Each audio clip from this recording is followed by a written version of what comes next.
Thank you, sir. Thank you once again, sir, for your valuable contribution. Thank you, sir.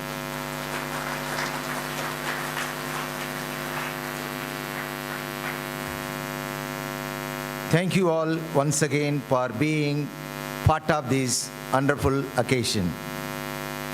I request all of you to give standing ovation as our chief guest leaves this hall.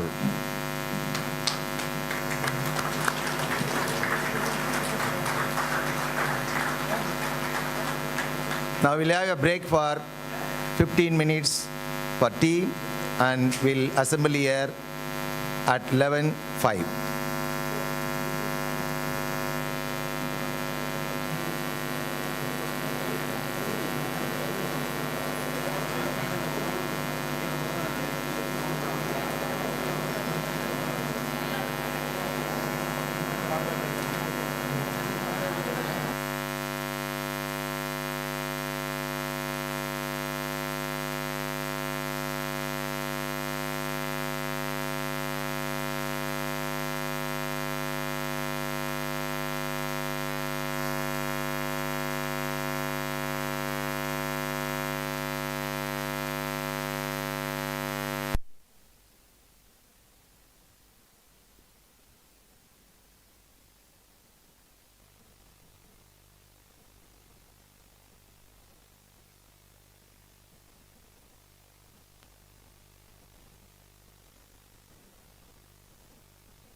trends in commerce and education, management education, pedagogy, curriculum innovation, and digital transformation.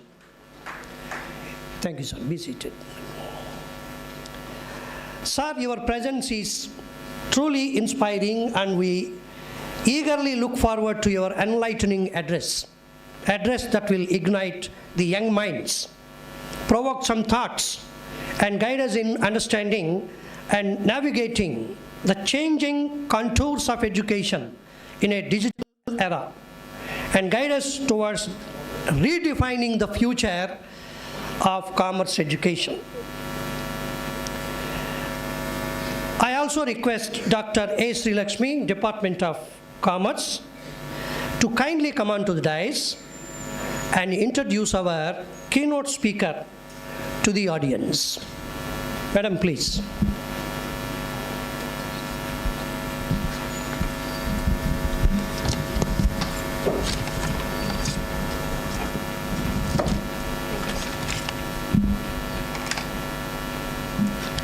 Good morning, everyone. It is my great pleasure to introduce our esteemed speaker for this session, Dr. Sunil Vakayal. Dr. Sunil brings an impressive combination of over 20 years of industry experience, along with more than 13 years of teaching experience across India and the United States. His professional journey spans leadership roles in marketing and operations at reputed organizations such as Titan Industries, Reliance Industries, Bharati Airtel Limited, and Nikki International USA. Currently, he serves as a chairman, Management Development Center at Loyola Institute Business Administration, Chennai. He has also held the position of Director of RVS Institute of Management Studies and Research, Coimbatore, and has contributed significantly to academia through his association with the Karunya University Business School. Dr. Sunil's area of expertise includes digital, retail analytics, supply chain management, and strategies for emerging markets. He holds a PhD in management, specializing in distribution in emerging markets, and has guided numerous PhDs and MPhil scholars. An experienced researcher and consultant, he has published extensively and serves as an advisor to various organizations. We are indeed privileged to have such an eminent personality among us today. Now, I request Dr. Sunil Vakayal to kindly take over the session. Thanking you.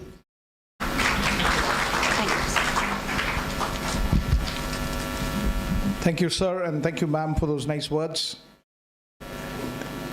Respected principals, father, faculty, and loving students.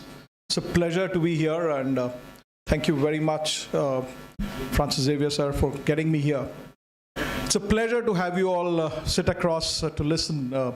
I don't have much to talk about except for some slides. And thank you, friends who were standing here, who have bolted the doors so that people don't run away. Thank you very much.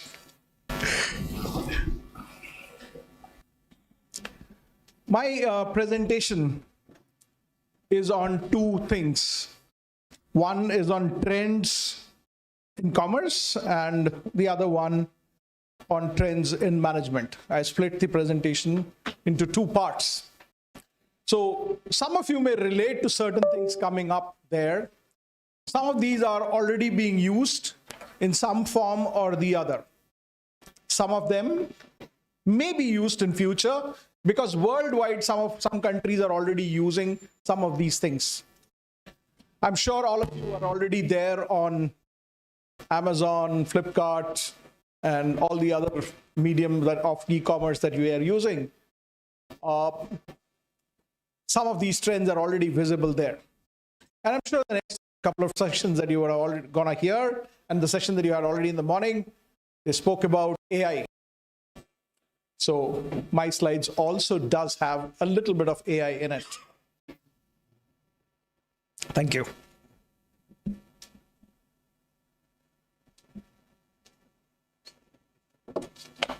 Oh, you have it. Great. Thank you.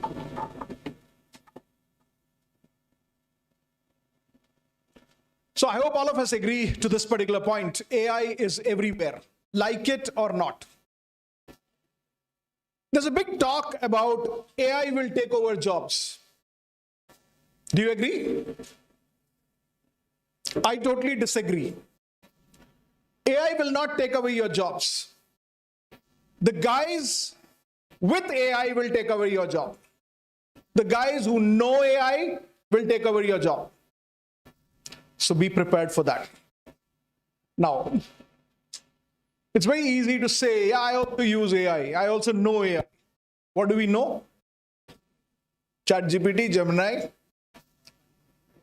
This is like talking to a small kid. And if you look at kids, specifically 2-3-year-old kids, they're also technologically able today. The kid knows which button to press and which will make noise. So can you call them technologically enabled? No, they're not. They're only app enabled. We are also on that course today. We are app enabled only. We are not AI enabled. We need to be AI enabled. We need to know that. Couple of slides coming in shows you where and how it's being used. You need to get into the depth of it to understand where and how to use it, where to apply it, not just Gemini and ChatGPT, etc. So the first few slides talk about where in commerce, the trends that are expected, and already some places it's happening. So the first one here talks about AI-driven commerce. That means machines will start buying. It's already happening. Have you noticed it anywhere? Where? Some of you would have. Machines have started buying. When I say buying, not paying money and getting stuff. They started looking at websites. AI has started looking at websites, doing comparisons, giving you those results of comparisons. You're seeing it already. Some of you would have done that comparison already. If not, here are some examples. If you would have bought a bike or a two-wheeler or a four-wheeler, you would have visited some of these sites. They give you a comparative study, right, of which bike, which is better, which car, which is better, which is fuel efficient, what is the cost, etc., etc. Right? All this is being done by AI. If you see these things down there marked up in orange, that comes in because of the use of AI. It's picking up data from various sites. Let me give you another example. Tourism website, and some of you who have traveled would have used this website called Trivago, right? Trivago.in. It also compares hotels and gives you. What is it doing? It's doing comparison. Who's doing it? Not people sitting behind it. A couple of years back, that used to be done. Today, it is AI enabled, right? So autonomous shopping agents are popping up and they are taking care of things. So what?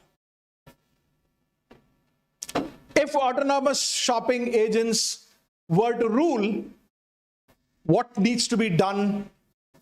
Tomorrow you may set up a small shop, you may set up a big business, you may be an entrepreneur, you may be a part of a company, marketing manager of a company. What do you need to do?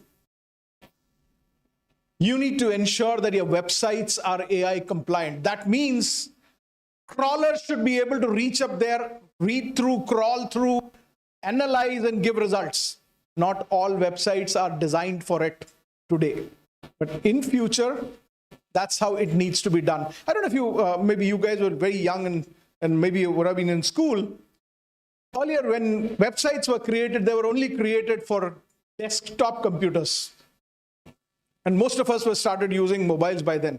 And then came in the challenge of the website not being reactive to the mobile. And that's when they changed the formats. Same thing applicable here. Chatbots should crawl and index. And the result of indexing is what you saw in the previous slides, the comparisons, right? So that's what something is already started happening. This is going to happen big time in days to come.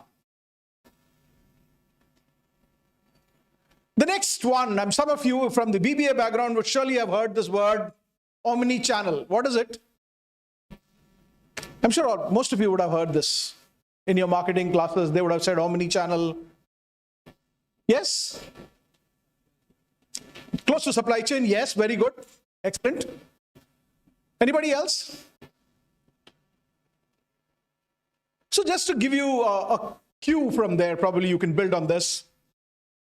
Companies have now started building things wherein people can look at connecting all of this, social media, emails, websites, chatbots, call centers, stores, and field service.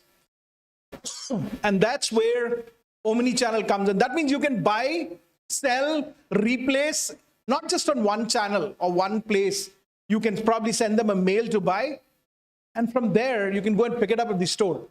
Let me give you an example here. So these are the various channels that you have. I'm sure all of us know this. Brick and mortar is the physical store that we have where we can go and purchase. Online shopping is the Amazon, Flipkart versions that we have. And apart from this, you have call centers where you can go and purchase. Websites are there, etc. And then you have the last thing is what we're talking about, omni-channel. And the best example for this is already there in India, but it's going to go big time. And this is what it's all about. I'll come back to the video after this. Those of you who have visited Alan Solly in the last 1 or 2 years, or for that reason, Bata's showroom too, would have noticed something now. As you enter the store, there is a kiosk kept there, right?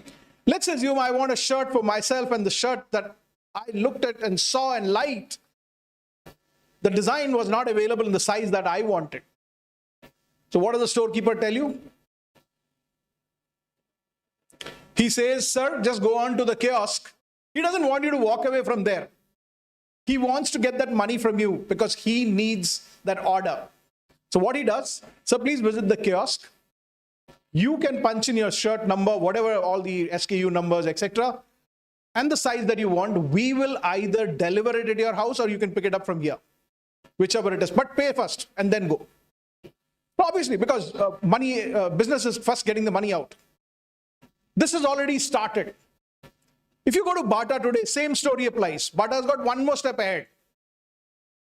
If you are not buying it from my store, the store next door has it. You can buy it there. He looks up at his inventory and he tells you that. This is omni-channel. And this is going big time. The other thing on omni-channel, I'll tell you after this video.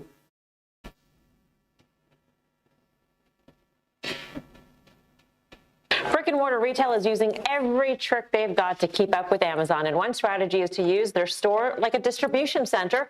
Customers order online, pick up in store. So who's doing it right? Our Courtney Reagan is here with a special CNBC pickup challenge to see how it really works, Courtney. This is really fun. So CNBC and our NBC affiliate partners in Chicago, Dallas, and San Diego tested out 6 retailers' same-day buy online, pick up in-store programs. So each team placed as similar orders as we possibly could at 3 pairs of competing retailers. So here's how it went at Home Depot and Lowe's.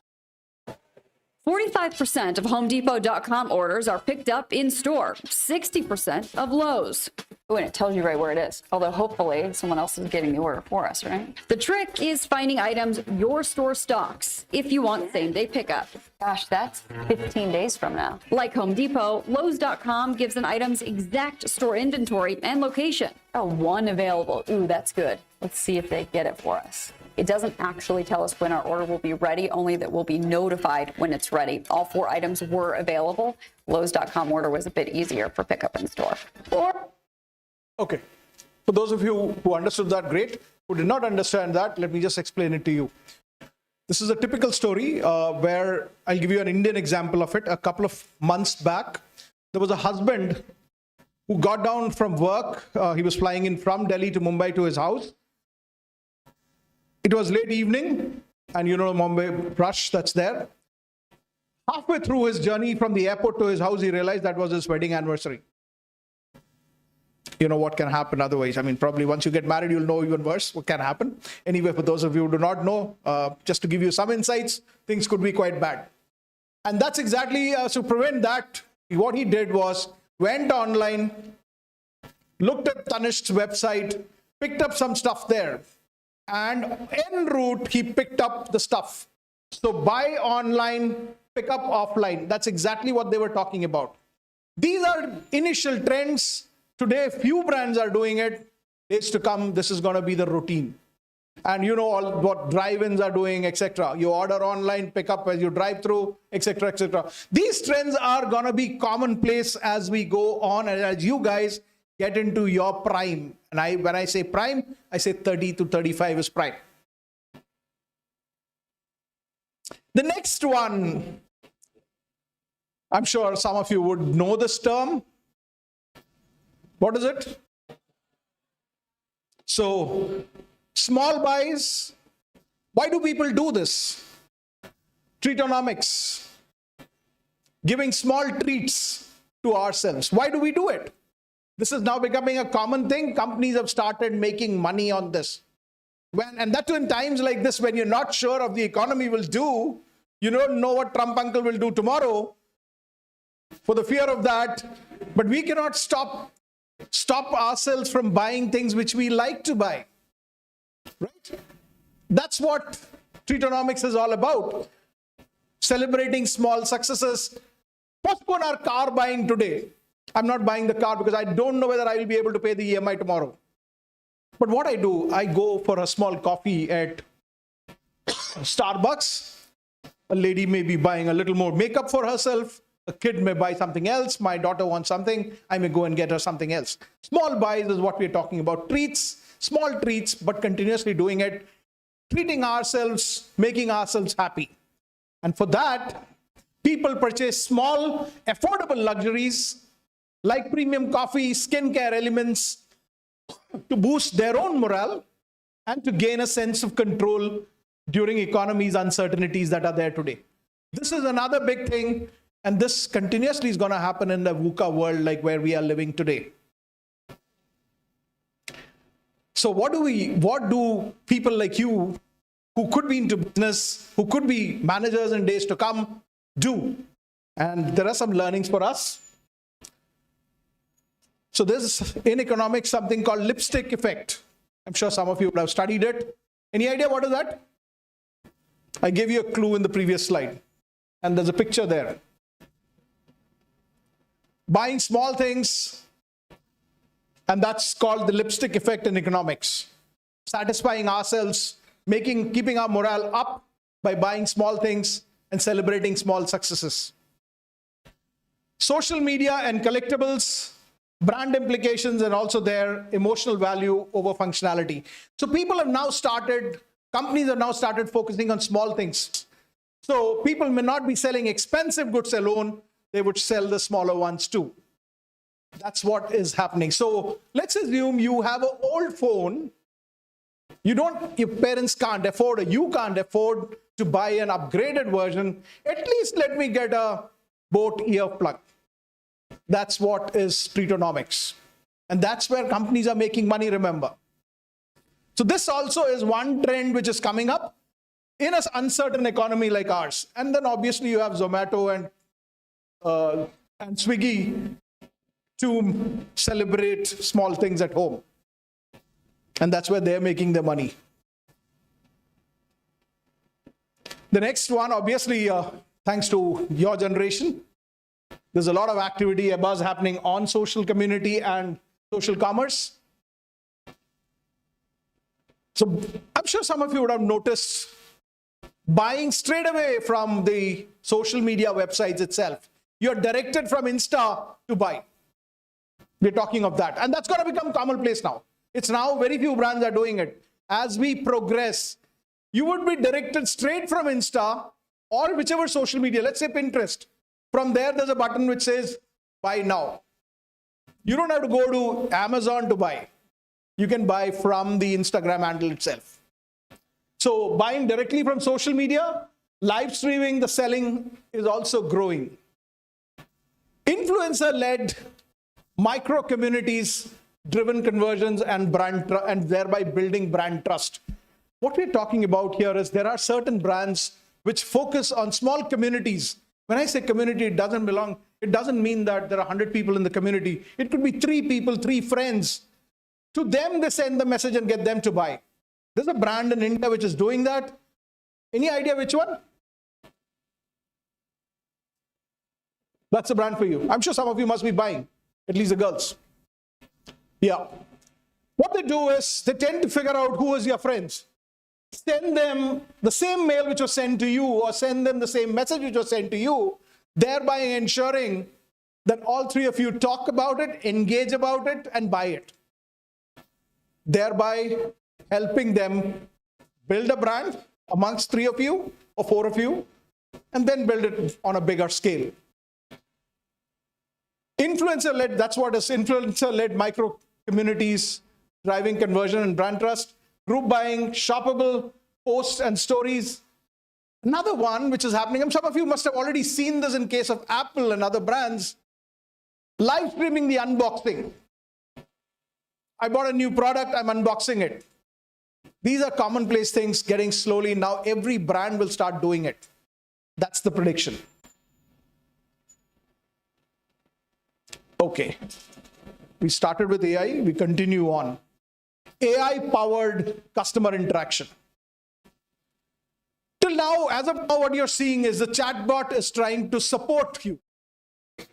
Night 12 o'clock, you want to talk to somebody, you want to chat and ask a doubt about some course, some program, some product. There's a chatbot on the website which helps you today.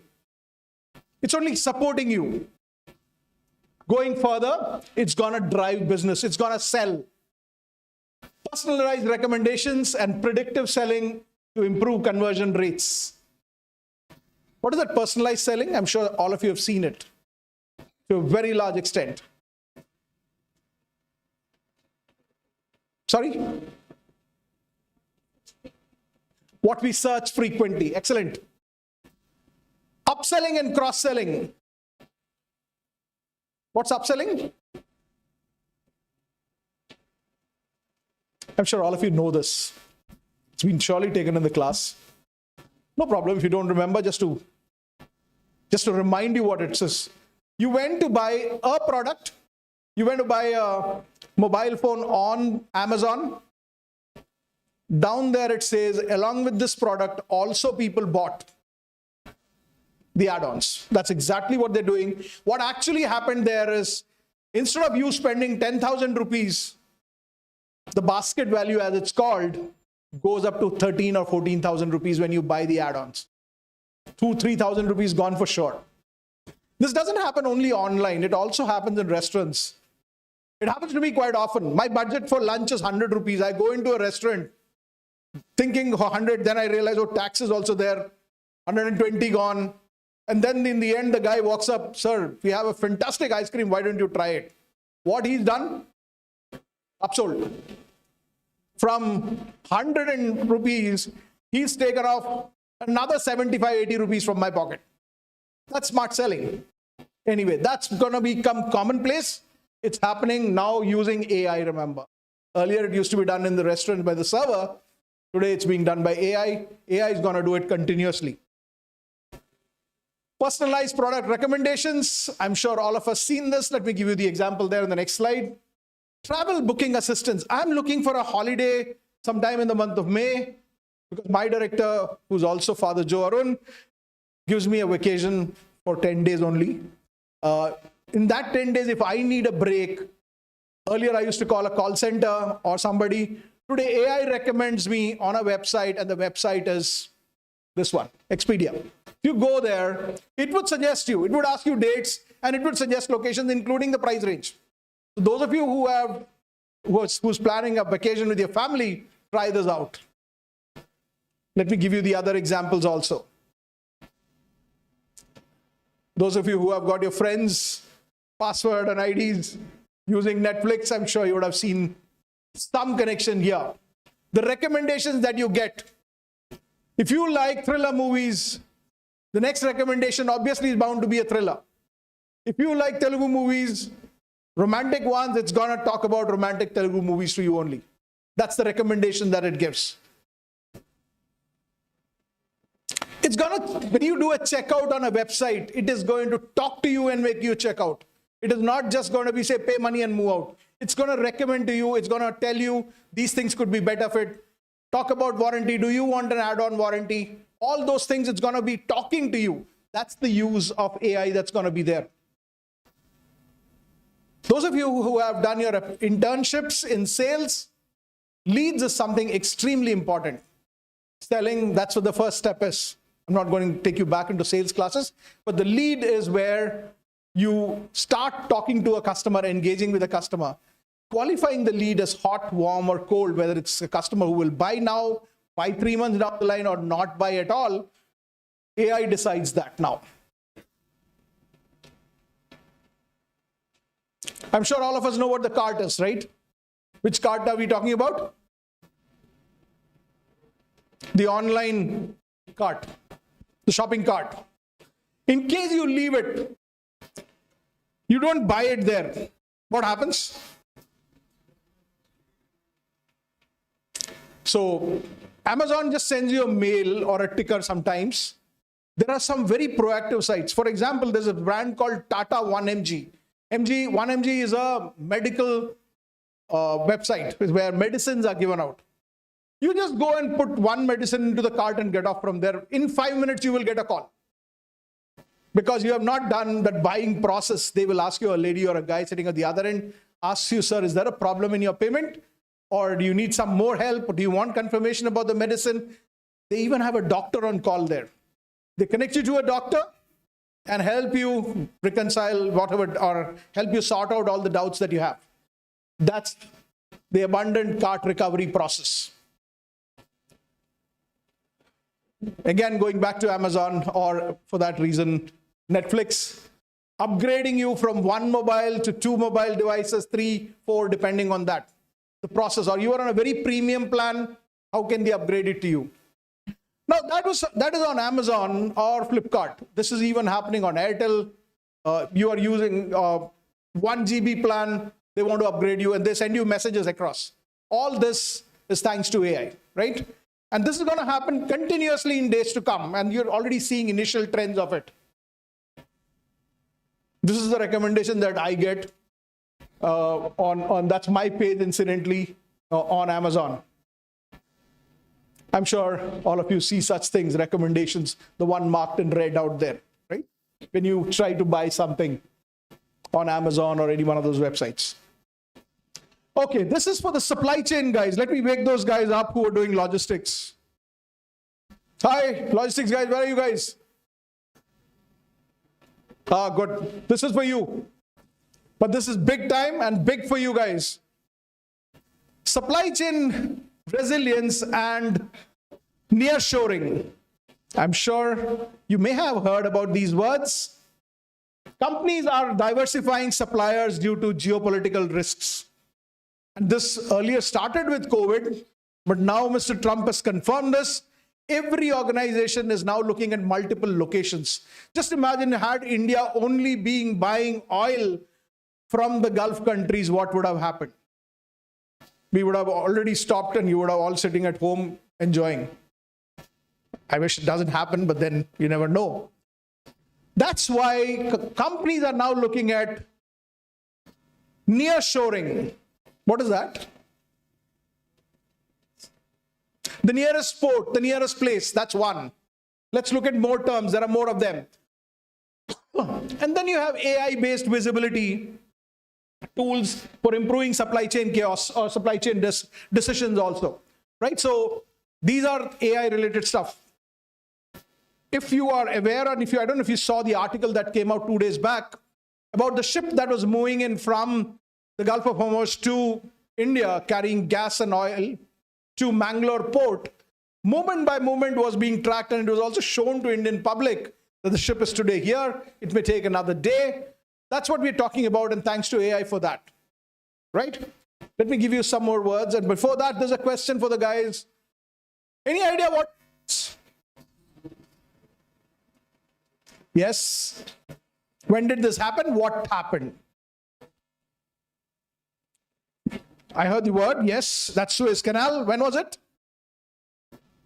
I think it was in 21, somewhere in these months only. That ship went aground there, and the entire canal was closed. So what? Just look at the impact. This place carries about 150, 200 ships every day, passes through that way, to the most important ports across. So stuff from India going in, let's assume our country, not only ours, across the globe, passed that way. Very narrow canal, you can see the breadth of the canal. And the ship was out there. So how do you get out of sort of a mess? For that is what is now happening to overcome the geopolitical threats. Diversifying strategies are being used by vendors. That means immediately after COVID, they started this. All companies, if you have to sell to the US, if you are a company from India who's selling to the US, their first thing was, you will not only manufacture in India, you will also have one more place where you manufacture. That was made mandatory. So let's assume that I'm selling to a big company like Walmart in the US. I'm a small manufacturer in Tirupur, or let's say Bangalore or wherever it is. I should have one more place where it's being manufactured.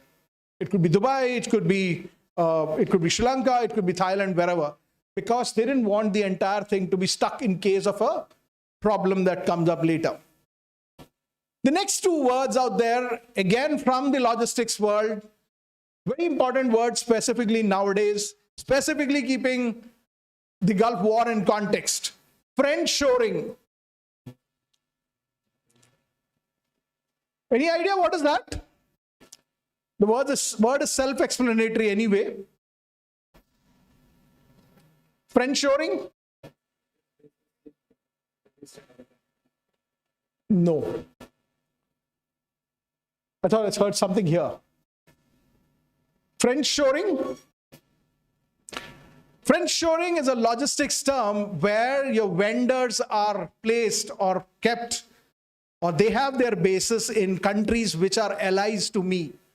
Me means US, that's the term that they use, right? So let's assume US is friendly with some countries in this region. It could be Pakistan, it could be Bangladesh, it could have manufacturing base there. Russia may have a manufacturing base in India, so that the production and supply chain mechanism don't stop. You have it in your friendly places. Similarly, reshoring, getting it to places closer to places where you want to be. And all that is thanks to AI. We are getting all this done up in a much faster way now. So supply chain resilience also comes in at a much better pace today, thanks to AI.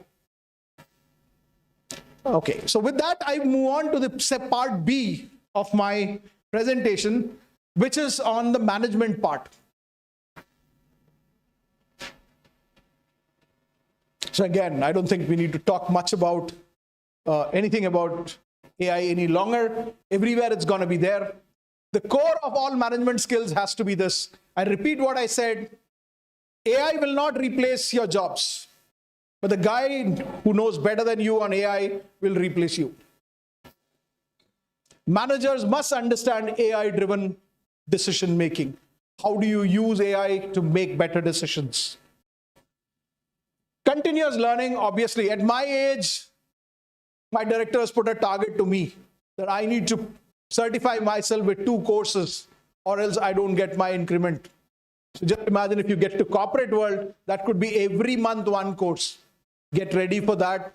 Please be open for that. Start doing it now in college itself. This is the best time for you. How do you take decisions? Earlier decisions were taken just on the basis, sometimes just on the basis of a gut feeling that we had. Fortunately, today we have all the data with us. Organizations increasingly rely on analytics for strategy, for marketing and operations. I'm sure all of us must be using the apps which shows you train timings, etc. How does it predict that a train which left Delhi yesterday afternoon will reach Vijayawada today in time? AI at its use at the best. Analytical thinking, visual skills should be highly in demand. So friends, those of you who are good at Excel, fantastic. Please look at visualization skills now. That's more important. Analytics is becoming big time, and so is visualization. How do you put up things there? Gone are the days when you could just use Excel and survive. That today ChatGPT will do it. Management now has moved from just talking normal stuff. We are now talking sustainability and responsible businesses. SDG now has become a mandatory thing. For those of you who do not know this, even colleges are now measured on sustainability goals. This year's NIRF ranking talks of sustainability goals. So that's how relevant and how important things are going to be. By the time you hit your prime, products which are following sustainability norms would be sold most. Businesses focusing on environmental, social governance, and ethical management stuff are gonna be at the helm of things. I did notice a bag which one of the ma'ams were carrying today morning was of jute. That's one of the steps, right? Slowly and steadily, we are going to move to those sort of things. If you come to some of the institutions of the Jesuits, you start with XLRI, if you start with LIBA for that reason, you will not find plastic being used there at all. We are slowly moving to a world where these goals are going to be relevant and important. How are you producing electricity? Do you have solar power being used? That's what is being measured today. All organizations, fortunately, have to have those. Those of you who are looking for opportunities of jobs, this could be a fabulous area for you guys in days to come, because these are things which are going to be focused a lot. The West has been focusing it in the last 10, 15 years. We are just getting there.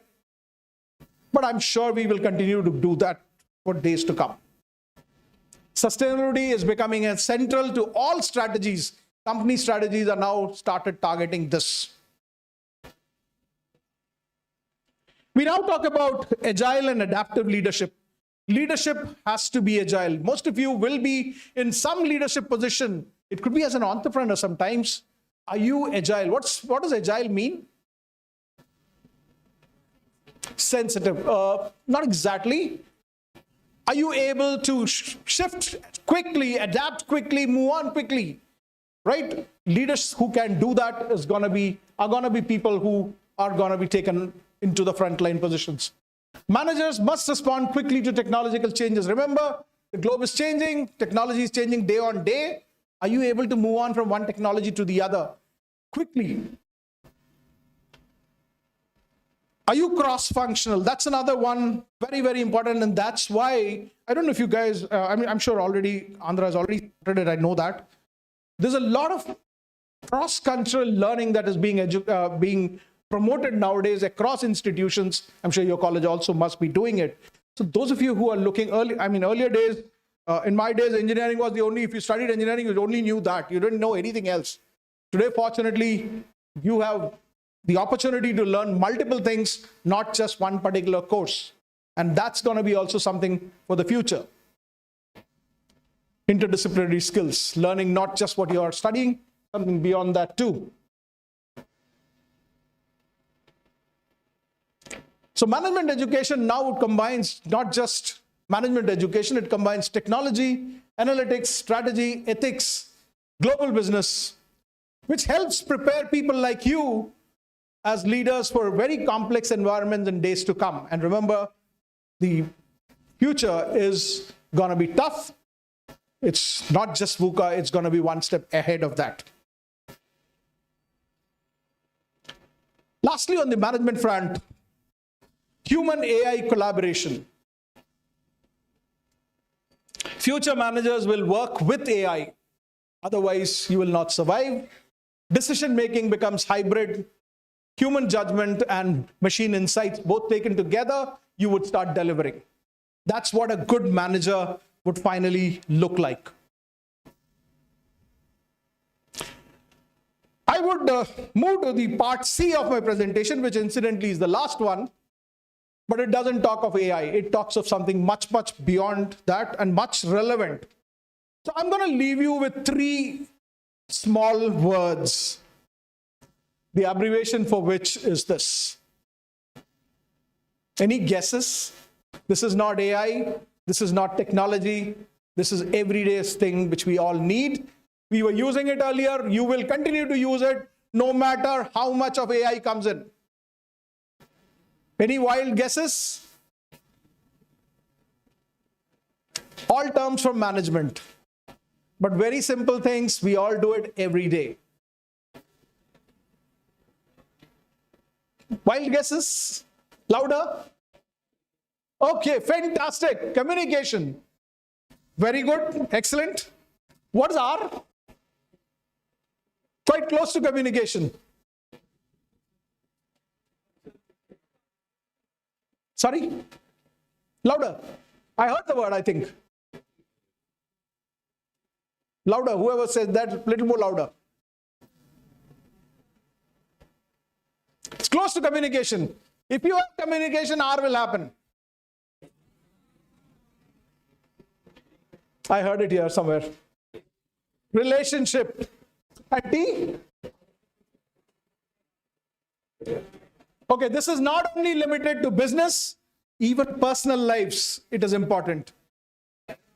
All three of them, not time management, all three of them are important. If C is there, R happens, and R happens because of C, because of T. Okay, fine, at least hold on for a few moments, I'll give you that too. But friends, this has nothing got to do with business alone. It has got to do with everything in life, whether it's relationship with parents, whether it's relationship with friends, relationship with life partners, wherever it is. All these three things are extremely important. The first one is communication. So communicate well. Unfortunately, we have been brought up with this feeling that communicating means speaking in English. It doesn't mean that. Communication means making what my idea is, makes her understand. That's it. The next one is relationship. If you communicate properly, irrespective of which relation it is, it could be with parents, I repeat again, it could be not necessarily with business alone. It could be our own friends, our own business, life partners, business partners, wherever. If you communicate well, your relationships will be strong. And if relationships has to be strong, trust has to be there. Let me give you this with an example of some companies and how do these companies use it. These are companies which I and you regularly use.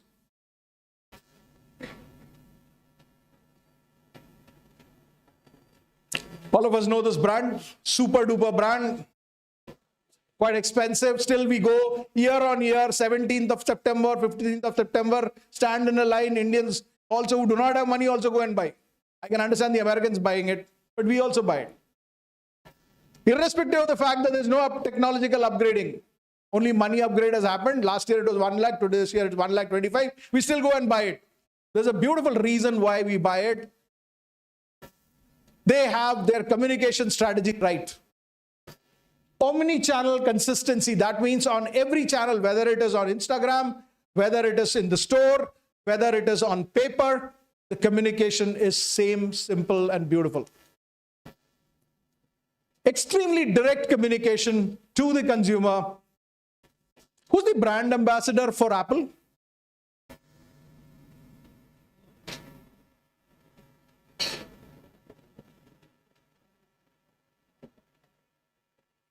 All of us know Apple so well, even though some of us don't use the brand, but still we know the brand. Who's the brand ambassador?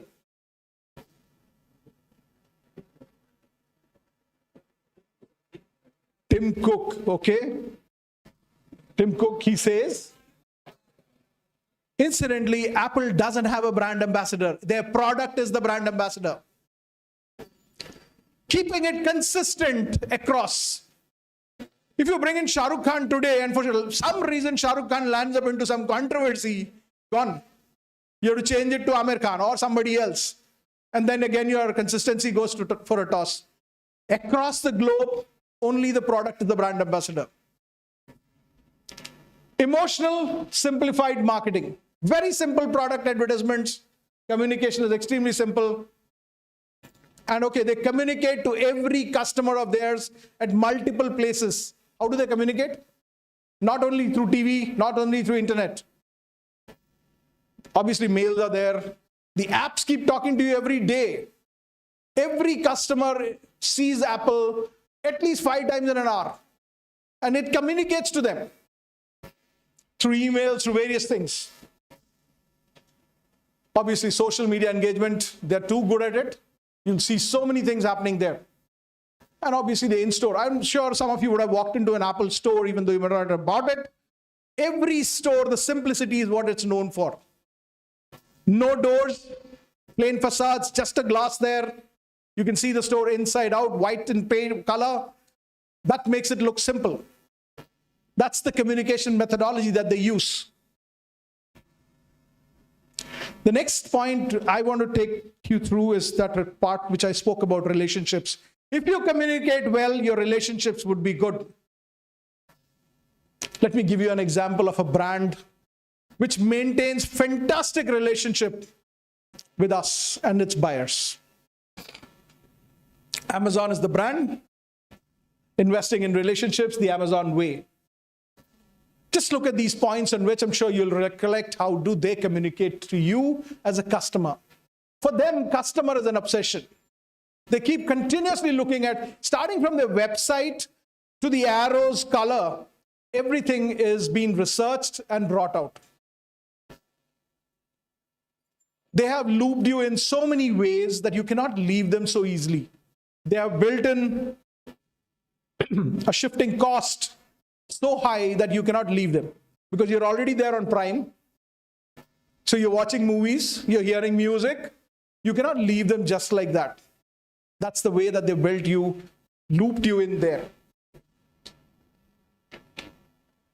They have so much of your data. They can literally personalize things for you. Just to give you one information, in the US, they have started delivering stuff even without asking. So let's assume that you buy 1 kilo sugar or one product every month. They ship it to you without asking you, because on every 6, that's what you need. They have that information. They've started doing it now. They're testing it in the US. I'm sure it'll come down sometime quickly to India too. Unmatched convenience. Remember, friends, this is a brand which brought in to India the ease of online shopping. My generation never trusted people without seeing, touching the product. Today, my generation is buying it. Amazing thing. Not only in urban cities like Vijayawada, in rural pockets of India, even up north, people are buying online. Why is it so?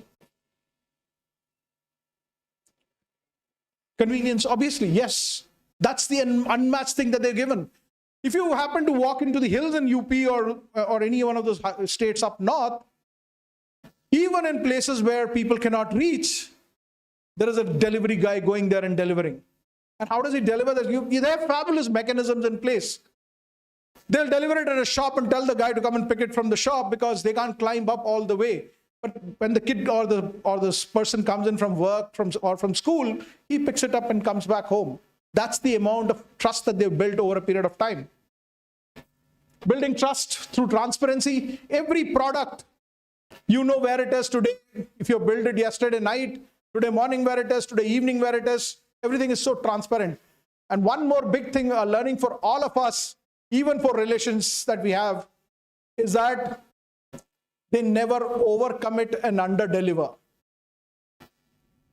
They undercommit and overdeliver. That means they'll tell you, I will give you in 5 days and give it to you in 3 days. Right? I'm sure most of us would have seen that. And what do we say? Wow, product has come. We are so happy. Actually, the time required was only 2 days. But look at this. They've set your mindset, your mind has been set on that. Their commitments have been set on that. That is what Amazon does. And they have also brought in transparency at the back of it. Adding on to transparency, remember, my generation never would send out money earlier and then get the product 2 days later or 5 days later. Remember when, I don't know, you guys must have been in school when this would have happened. When we started up on Amazon, it used to take 15 days, 10 days for the product to come. Half the guys wouldn't trust them. What do? They said, this is a unique concept from India, COD, cash on delivery. They said, when the product comes, you pay, that's it. And then they did that. Today, people are okay. Your generation is more than okay to pay up on credit card or whatever it is. And the trust has been built. Proactive service. Even before you think what you want, they've already thought through it. They're already designing products and services for that. If you are able to build trust, you will build better relationships. Right? And how do brands do that? Let me again give you an example of the same brand. 2 brands in India. I'm sure all of us know both these brands. Flipkart till very recently was Indian. Started in Bangalore. Very Indian brand. Which one is doing better? Remember, we are at the height of nationalism. Everything surrounds nationalism today. Still, a foreign brand survived and did better. Why? Because we trusted that brand. How did they make that happen? It happened just because of a couple of things which they did right. One of them was cash on delivery, as sir rightly said.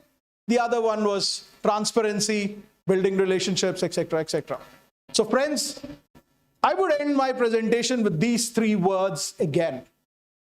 Remember these acronyms, CRT. If you are able to build it, no matter what AI comes in, you will require this. In a tough time like this, you will have to build relationships. Your mom says the gas is over at home, there's no food. If you want gas, get a cylinder from someone. You cannot just walk into somebody's place and ask for a cylinder. You should have relationship. You should have some connect with them. Build that in appropriately, you will go places. Thank you all very much. Thank you, sir, and thank you, Father, for getting me here.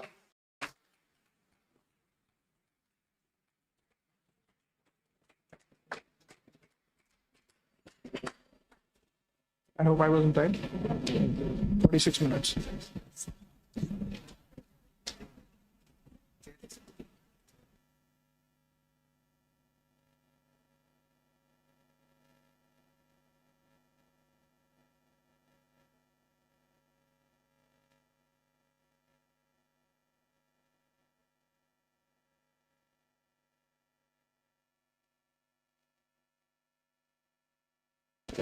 Question they can surely ask.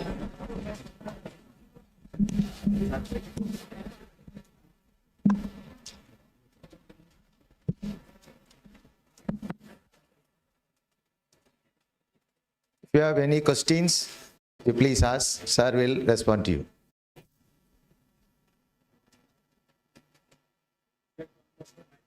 It's there.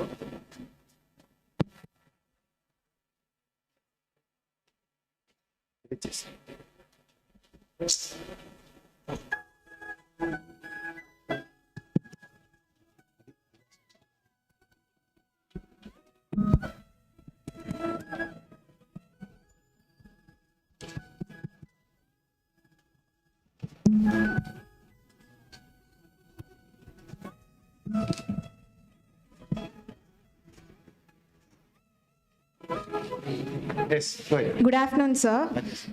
Sir, is online ordering safe? If it is safe, then how far it is safe, sir? You're asking, is online safe? Online ordering is safe. If it is safe, then how far, sir? Sorry, I didn't get the question. Ordering in online. Yes. See, as far as the organization is concerned, it is safe, okay? But then, yes, we do have some unscrupulous elements here and there. We have to have a system which overcomes all those things that are there. Fortunately, in a 1.4 billion population country, we still are seeing very, very less number of frauds that are happening, which our population is capable of taking it to another level. Fortunately, that has not gone to that level yet. Yes, there are some unscrupulous elements, but remember, like for example, 3 days back, there was a thing which came up. Somebody had ordered for a phone, and what he got was a tile. Okay, these things do happen, but remember, you don't know that other orders which were good enough, which came to you and me, We never made a noise about it because that was good enough.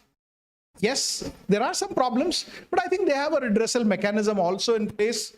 I'm not promoting Amazon for that reason, but I'm just saying there are systems in place which takes care of it. I hope that answered your question. Yes, sir. Thank you. Thank you, sir.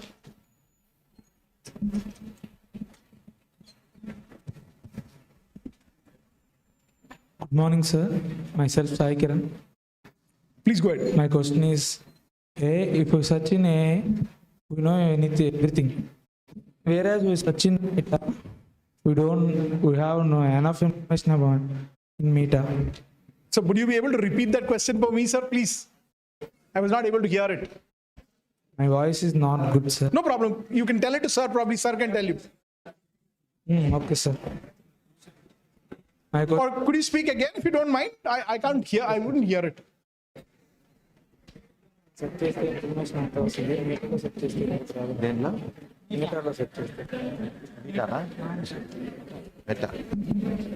is asking, when you go for AA, you will get all the information in the search engine. Whereas in the Meta, you are not able to get the information. In Meta, you are not able to get it. Yeah, that's what is.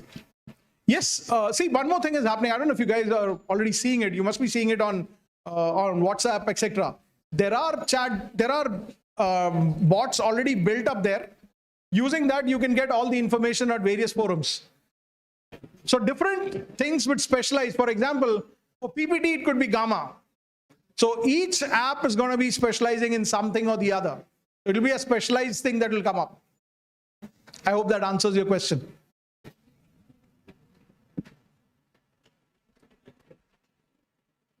Good morning, sir. Hi. My name is Riaz. I am from NMBA 2. So my question is, how do chatbots understand human language? How to? How do chatbots understand human language? See, it is all dependent on us or the designers of the program. Right? See, ultimately, people like you and me only design these chatbots. At the back of it, they have been given set of questions. Questions are trained again and again and again. Every time all the errors are removed and retrained again. So it's a long process. What we see today has happened over the years. It does not happen today or yesterday. It's been a long process, continuously being trained.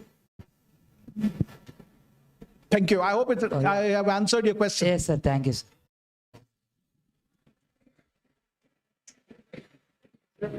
Yes.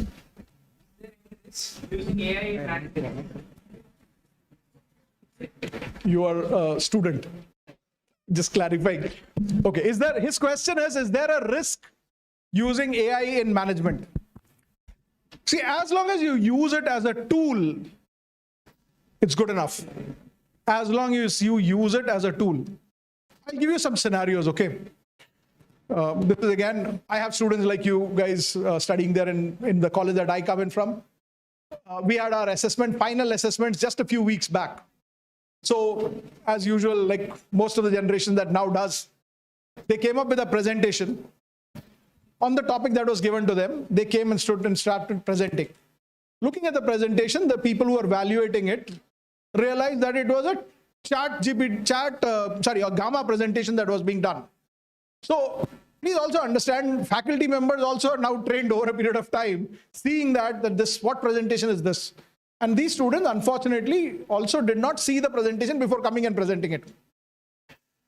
You can use it as a tool. There's nothing wrong in it, because days to come, companies, you will be asked to use it. Like it or not, they will ask you to do it. But ensure that it is a tool. It is not you're depending on that only. People don't even look at what they come and present at times. Unfortunately, that's what is happening. Use it as a tool, absolutely nothing wrong. We use a calculator, right? A couple of years back. Exactly same thing. It's a tool. Use it as a tool, but also recheck, re-verify what it's saying. Because it is also a machine. Please understand, machines can go wrong. I hope that I've answered your question. Good afternoon, sir. My name is Someshwarra. Actually, you told that AI is not replacing the jobs. But a few months back, Anthropic CEO give some statements which are reflect our IT sector fully bearish. But how can you say the AI is not replacing the jobs? You didn't hear my sentence fully. I said AI will not replace your job. But who will replace your job? I also told that. Those who effectively Somebody who knows AI will replace your job for sure. So you better learn AI is what I'm trying to say. But Anthropic CEO gives some statements like we have the software which is completely remove the human tech. Absolutely. Yes, sir. Absolutely. Okay, let me take you back 20 years from today. People of my generation would remember. Banks, no, not Y2K, banks in India, they were protesting against usage of computers. State Bank of India was on strike. Senior people will know it. Right? Today, what is the scene? Can you work in a bank without a computer? Did it take off jobs? No, it did not, but it took away jobs of people who were not able to use computers. Same story will happen, don't worry about it. But please train yourself on AI. There is no escape out of it.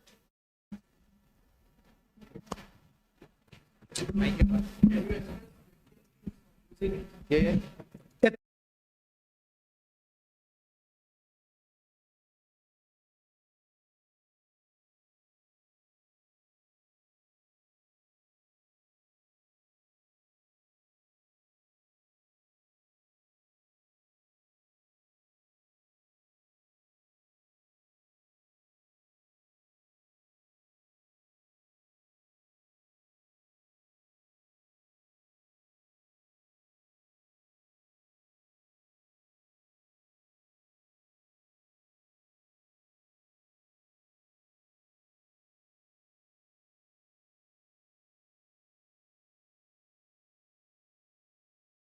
Intelligence, remember.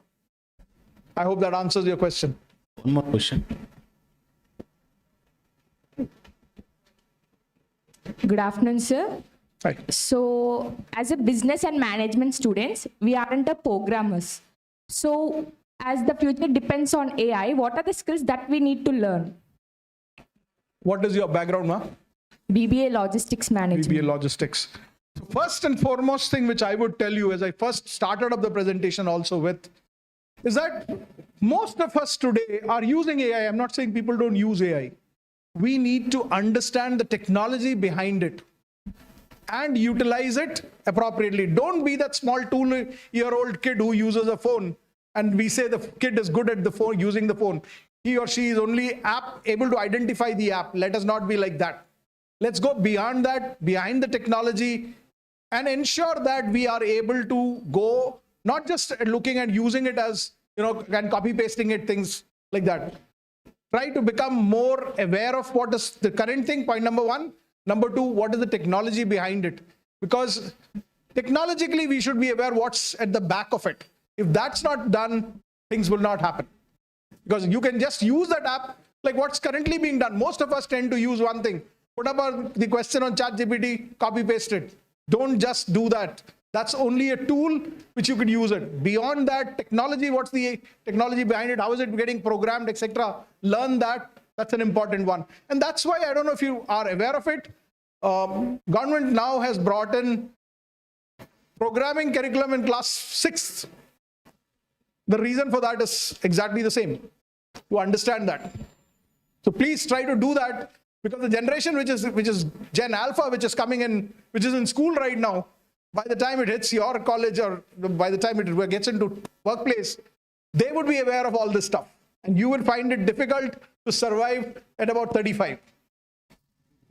Thank you. Good afternoon, sir. So as AI is everywhere, so everyone here is using AI like in rural or urban. So how far we can see that AI is taking to original websites? Original? Websites for buying anything.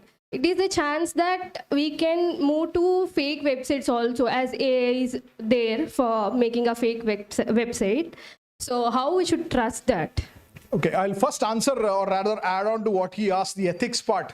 So good companies which will survive long term will be those which built in mechanisms in place which can differentiate between, and that some of you would have noticed the Turing software which is there. Turing software as it's called, where they are able to identify whether you are a human or a bot. Google has got it, right? So specifically if you log into Gmail after a long time, it'll ask you to identify yourself. Things like that, if companies will bring in over a period of time, get in ethical selling happen properly, those sort of companies will survive. Unethical people will be there, unethical companies will be there. Over a period of time, they would die down. That's what has been seen, obviously, always. Ethics would finally win through. That's for no doubt about it. Thank you, sir. Thank you.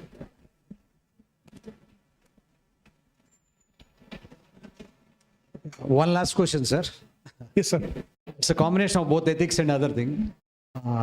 Why these quick commerce companies were being seen non-profit for the past several years? Even in the new IPOs, what we see also. That's got nothing to do with AI or this is my understanding, sir. Whether it is an ethical issue or is it a genuine thing? No, I think it's more a sales-driven issue. See, they are in the zeal of ensuring that they make more profits in the long run.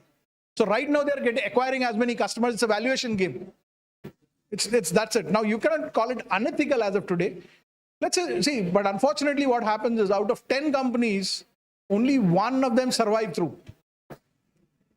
That's a business loss that they make. The industry itself is prospecting, but we see the financial statements, not even a... I agree. That's what. That's a valid point, sir.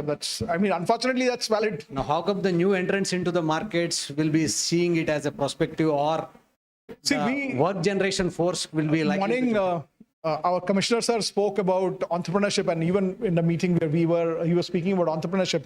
We know entrepreneurs who have made money. We do not know entrepreneurs who have lost money. 90% of them lose money, unfortunately. Unfortunately, that's also there. Thank you, sir. Thank you. Thank you. Thank you. We'll stop. You all agree with me. We had wonderful, lively session just now. I request all of you to give a big round of applause.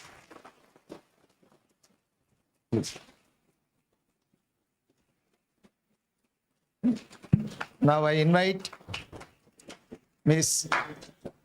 Nirmala Rani, HOD of Department of Commerce, to propose formal vote of thanks.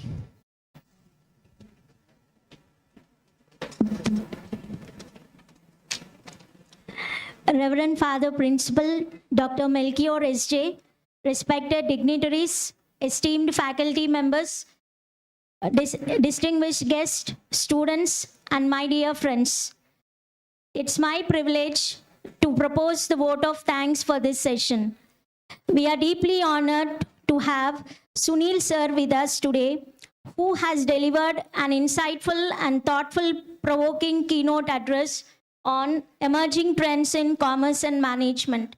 Sir, your valuable perspectives on evolving business landscape, innovation, AI-driven commerce and management, social commerce, and the future of management with real-world examples have truly enriched our understanding. Your words on communication, investing in relationship, and trust have not only informed us, but also inspired us to think ahead and adapt to the changing world with confidence and creativity. I would also like to extend my sincere gratitude to all our organizers for their meticulous planning and efforts in making this session a grand success. I express my appreciation to all the participants for their enthusiastic involvement. Once again, I extend our deepest thanks to Mr. Sunil, sir, for sparing his valuable time and sharing his knowledge with us. We look forward for more enlightening sessions in the future to come. Thank you all. As a token of respect and gratitude, I request Dr. Sunil Loyola sir to accept our felicitations. Please, sir. Now I invite Reverend Father Principal and Correspondent to come onto the stage to felicitate our keynote speaker.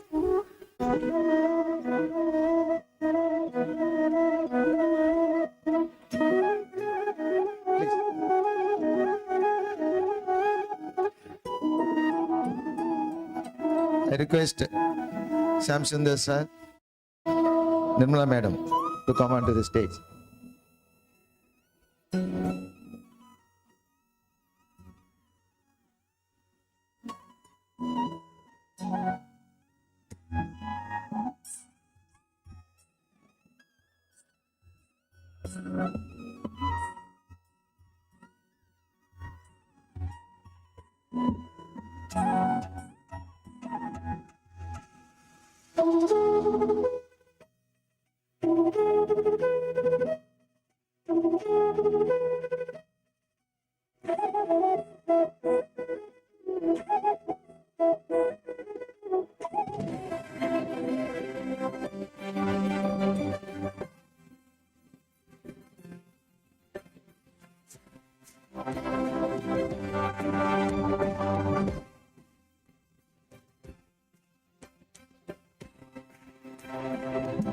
Thank you, sir.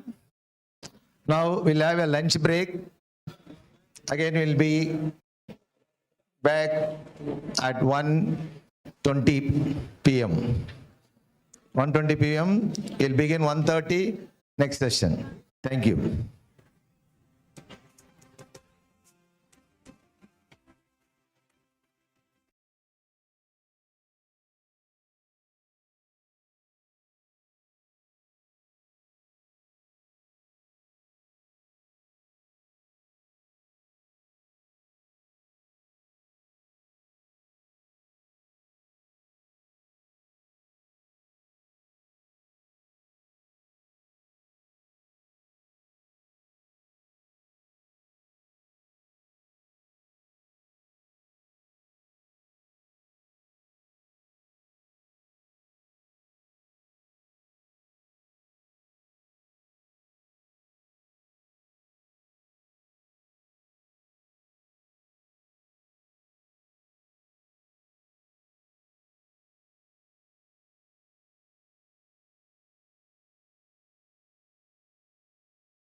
Neutron electron నీ కన్నుల్లో నా పత్రమని నిన్నే కలిస్తే నరాల్లో తీపి ఆసే వేగనే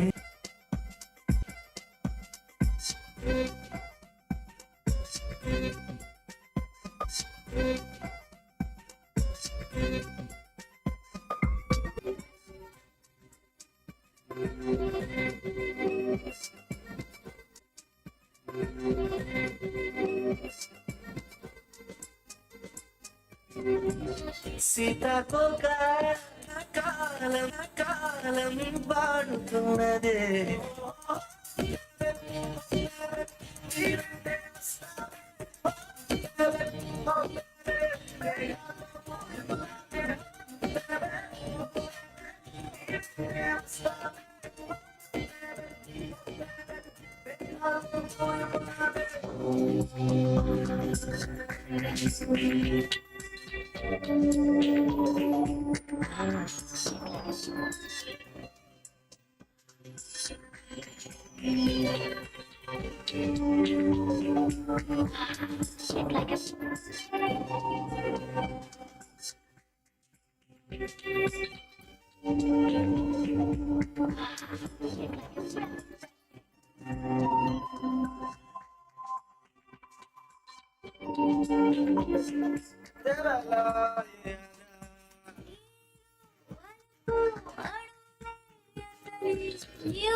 countries, we are far behind in terms of the per capita income.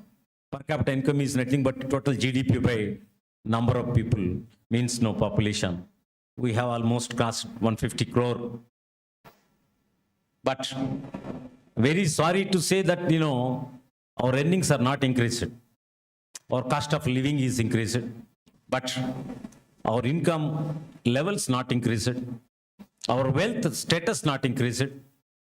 And even, the inequalities in terms of several kinds of growth and development, we are lagging behind other economies. Small economies like Australia, Luxembourg, even Netherlands, even Finland, Sweden, Norway, all these economies. Because why? So I'll take you through this. And in what way the analytics-based decision making is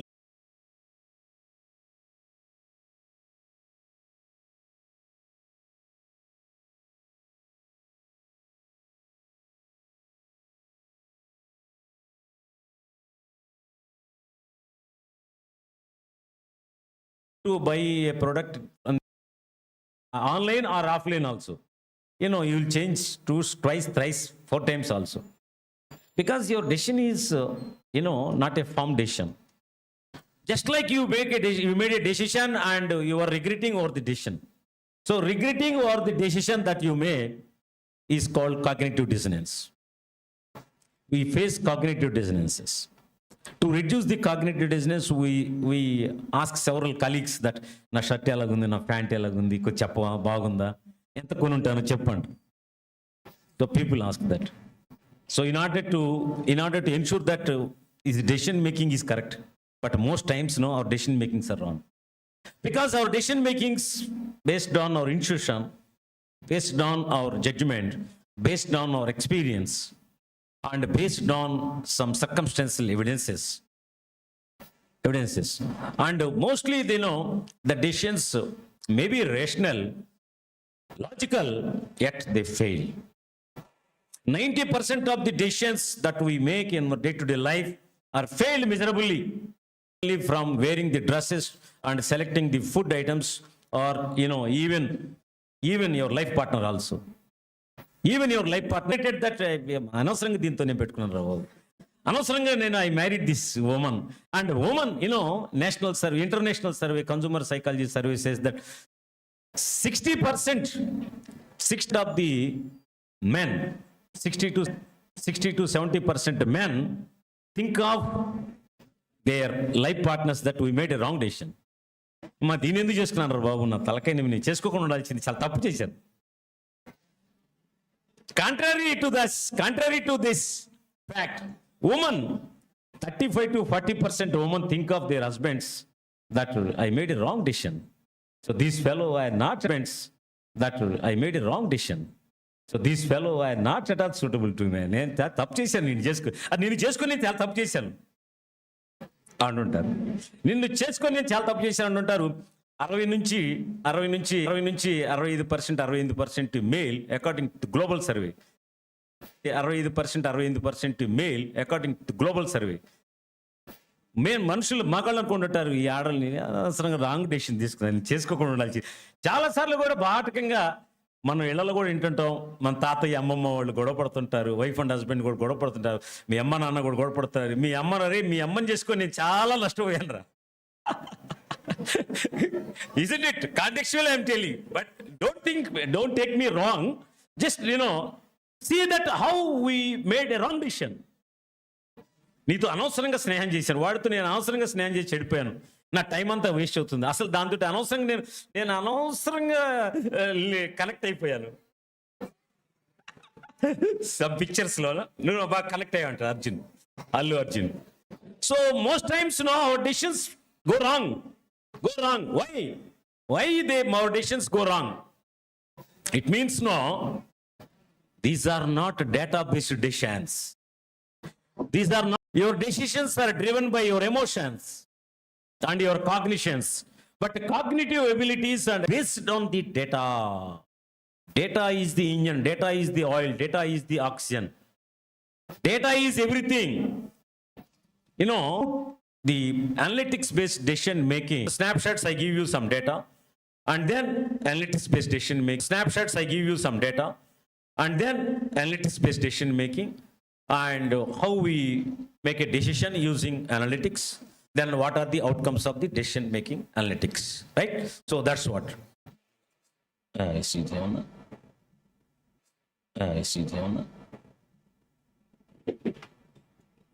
Yeah. So if you look at this, I put most of my PPTs are image based, infographics based, right? And, not text based, but text is inside this. So I'll give you some insights into this. Look at our Indian economy, overview of Indian economy since 2023 to 26-27. It is growing. It's growing. Undoubtedly, we can say that because the data is telling. I am not saying, data is saying. Data revealing. I am not saying, data is saying. Data reveals what is India today. Reveals what is India today. It is almost, it is expected to reach. It is almost, it is expected to reach economy, GDP, foreign exchange reserves, phenomenally increasing. Almost we touched upon $800 billion recently because of the West Asia crisis. When the barrel dollar is increased by 10, increased by $10. Now the barrel dollar, price is 118. Now it has come down to 115. If $10 increase by, per barrel increase it, then we have to forego almost 10 to 12. We have to forego almost 10 to 12 billion US dollars for each barrel. That's why, our economy is mostly, based on the imports-driven economy rather than exports-driven economy. That's why, our foreign exchange reserves that we use for importing some essential commodities, like, do you believe that 60 to 70% of our cooking oil is imported from foreign countries? Our gasoline, our, petroleum, our kerosene, and crude-related every kind of product that we import from several countries. We are paying huge amounts of money in the form of, the expenses that we need to incur towards the import of the goods and services. We have 2.4%. Okay, and 24 also, 26 also it is 6.4. Right? And China and 0.7. World average 3.3. Our countries is 6.4. It means what? Twice of the global GDP. India is growing by. India is growing, but Indians are not growing. I tell you the fact also. What you can do with 100 rupees, I'll tell you. I'll show you that also. So inflation, it's going down. And the role of technology, it's phenomenal. Digitalization. ఇక్కడ ఎవరైనా డబ్బులు పెట్టి కొంటున్నారా అంటే 1 to 2%. 50 పైసలు 60 పైసలు రూపాయి కూడా మనం we are paying from UPIs through UPIs. ఎమరేటర్ నాట్ చాయ్ వల్ల చాయ్ చట్టుకురా సరేలే సార్ మీరు అనుకున్నట్టే జరుగుతులేండి అని మెదలకుండా ఉన్నాడు. ఇవాళకి ఎన్నో సంవత్సరం అండి? కరోనా టైంలో వచ్చింది 2021లో. The war was broken out between Ukraine and USSR. There is no resolution to that. Both countries are involved in fighting with each other. They are battling with each other. Am I right or not? What Putin thought of it? USSR, I am Bahubali. And Ukraine, a chota chua hai, chua. Usko main kadam kar dunga. And anadu. But could not happen. Alage, papam, Trump garu kuda, Iran, February 28 start చేశాడు. As a Prime Minister of India, he roamed almost, he visited more than 100 countries. More than 100 countries. Chota mota country bhi jata hai wo. Kyun? Why? He is going to small states also. Small countries. States means countries. Why? Because to have an association, to have relationship, economic relationship, strategic economic partnership. Or sometimes are technological partnerships. That's the reason why, no country is affordable to be isolated, to be excluded, or to isolate, to exclude, seclude. or delineate or bar or, cut off either social, cultural, technological, economic dimensions or the factors from one country to another country. No country is affordable to do such. They can't dare also. They can't dare also. Because such is the context of, that is the power of interdependence and borderless economy. Because of the WTO. WTO is failed. United Nations organization failed. NATO is failed. UNESCO is failed. But they are doing a failed job. Why? What doing UNO? Nothing. What UNO is doing between India and Pakistan, or between Afghanistan and Iran, between Afghanistan and Pakistan, between Israel and Palestine, or Israel and Iran. They are only ornamental organizations. They are only ornamental organizations, but they are doing some job. But who is caring? Who is listening? Nobody is listening. So that is one important aspect we need to understand. Right. So likewise, slowdown of the US economy and slowing down of the American economy, China's economy, and also some emerging economics are also slowing down compared to the Indian economy. Indian economy is fast moving. Because why? I tell you, India is a domestic driven economy, domestic consumption economy. Our, products that what we produce in an accounting year are not sufficient for our own consumption also. If you take the facts into account, what we are producing inside the country not sufficient, insufficient to meet the everyone needs. Despite the fact we have to run the show country, we have to earn foreign exchange. That is why we are exporting garments, we are exporting diamonds, jewelries, we are exporting pharmaceutical products, we are exporting, even jute, you are exporting several kinds of, what you say, that electronic software components also, other economies. Because to earn money, foreign exchange, because that earned foreign exchange is to meet the importing expenses. So that's why our current account, Japan also 4.5 trillion, but ours is 4.51 something. Just now, in the last year, India has overcome. Now India has become the fourth domestic consumption. And, the kind of appetite for some kind of products, right? So that's why. If you see it as India's economy is number 3 on purchase power parity basis also. In the previous slide, what I showed you, that India is the 4th largest economy.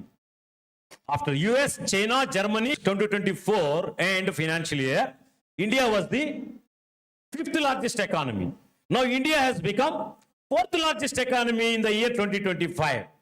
But in terms of purchase power parity, PPP, based on that, India is the 3rd largest economy. What is this purchase power parity?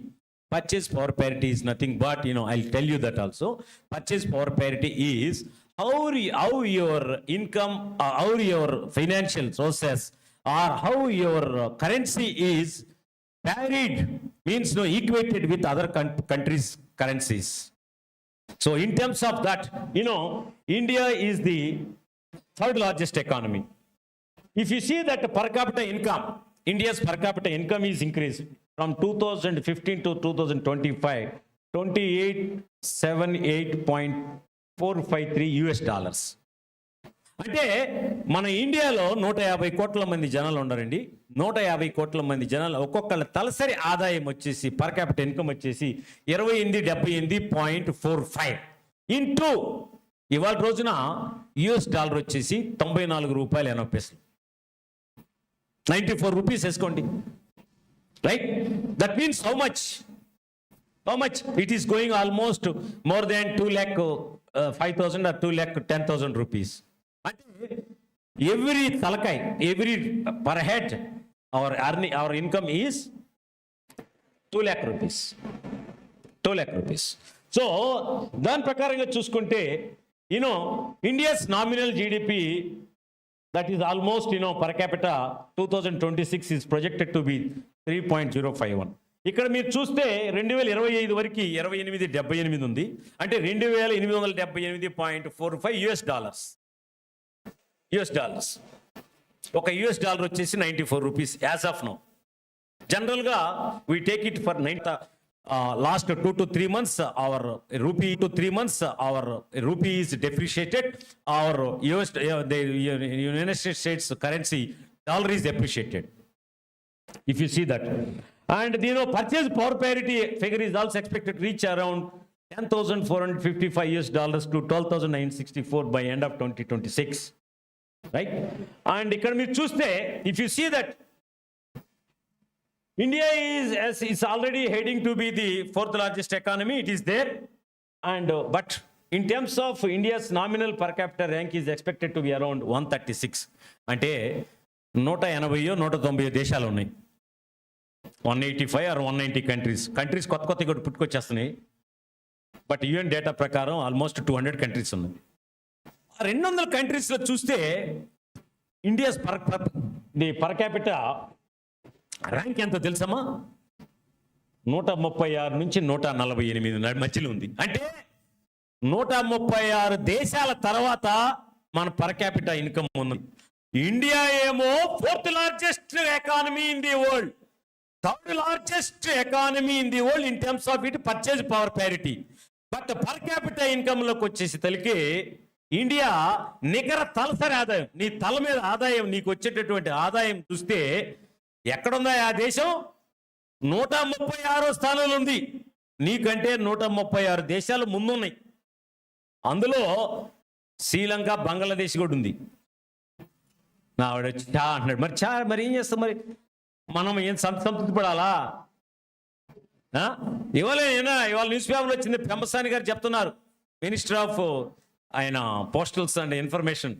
ఆయన చెప్తున్నాడు every month వచ్చేసి data we are consuming almost more than 27 GB per day. Per month you are consuming 27 GB data on an average in India. ఇక్కడైతే అతను 50 GB కూడా ఖర్చు చేస్తాడు undoubtedly. So ఇక్కడ మీరు చూడండి, అంటే దాని అర్థం ఏంటి? ఇండియా ఈ షైనింగా? ఇండియన్స్ ఆర్ షైనింగా? నో. ఇండియన్ ఆదాయం ఎక్కడుంది? నేను ఒకటి చెప్తా. మీ బ్రదర్స్ అండ్ సిస్టర్స్ ఉన్నారు, ఎంఎస్ చేయడానికి వెళ్ళారు, టెక్సాస్ ఆస్టిన్ యూనివర్సిటీలోనో లేకపోతే కెల్లాగ్లోనో ఎక్కడో సార్ చేయడానికి వెళ్ళారు. వాడు హాఫ్ అవర్స్లో ఏం చేస్తాడండి? Okay, Texas BTech MS IT చేసినాడు. తర్వాత ఏం చేస్తుంటాడు? పెట్రోల్ బంకులో పనిచేస్తాడు. వాడు పెట్రోల్ బంకులో పనిచేస్తే గంటకి ఎన్ని డాలర్స్ ఇస్తారో తెలుసా? 15.84 US డాలర్స్. 15.84 ఇంటూ 94 రూపీస్ వేసుకో, వాడికి 1496 రూపాయలు పర్ డే వస్తుంది. ఈ పెట్రోల్ బంకులో పని చేయడానికి వెళ్తే, పెట్రోల్ కొడటానికి వెళ్తే 300 రూపాయలు ఎవరు వాడికి? మ్యాక్సిమం 500 రూపాయలు ఇస్తారు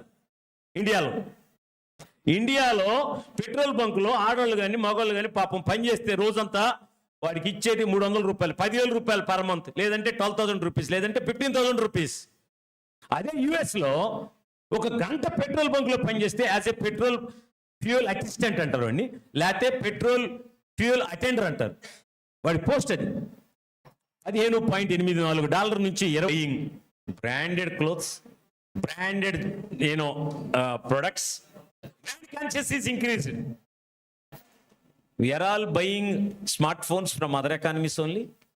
All of you are buying smartphones from South Korea, Samsung, or China, or Taiwan. Am I right or not? Why? Indians talasari adayam per head income far below than other economies. Already 136 నుంచి 144 rank నడి మధ్యలో పోయిslaడుతుంది. పాపం ఇక్కడ చూడండి, 19 ఎన్ని సంవత్సరాలు అయింది sir?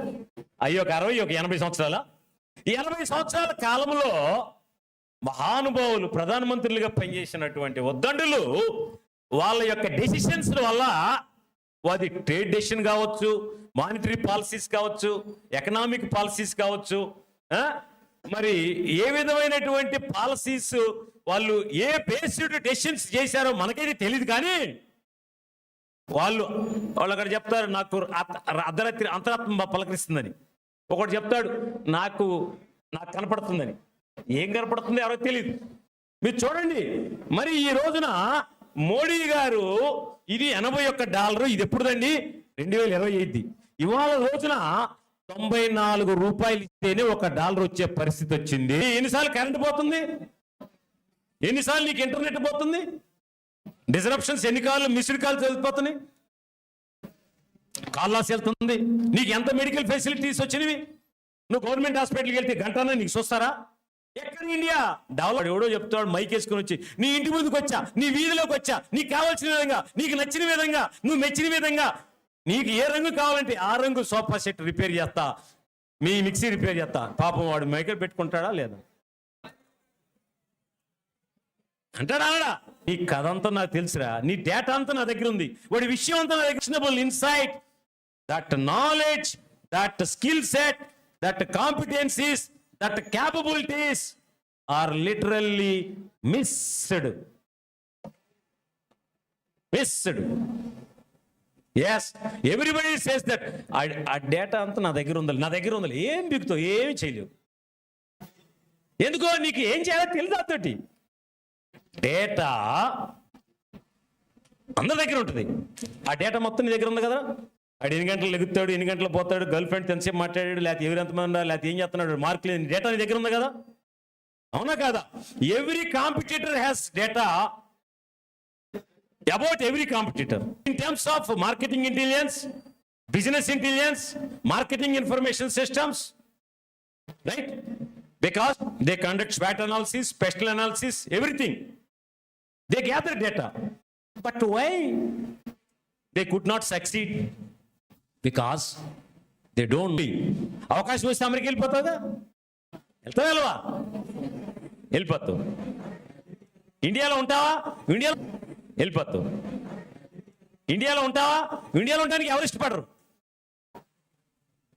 Manipulated, fabricated, extrapolated data. That's how we do PhDs. అన్నీ కూడా దొంగ డేటాలు. మీ ప్రాజెక్టులు కూడా దొంగ డేటాలు కాదా?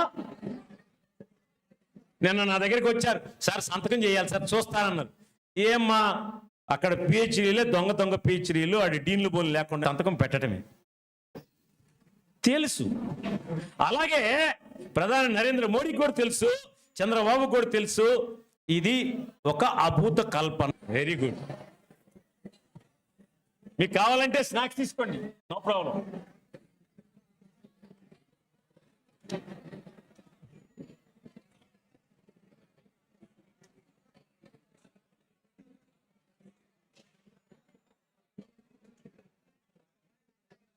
Yeah, if you look at this total global economy,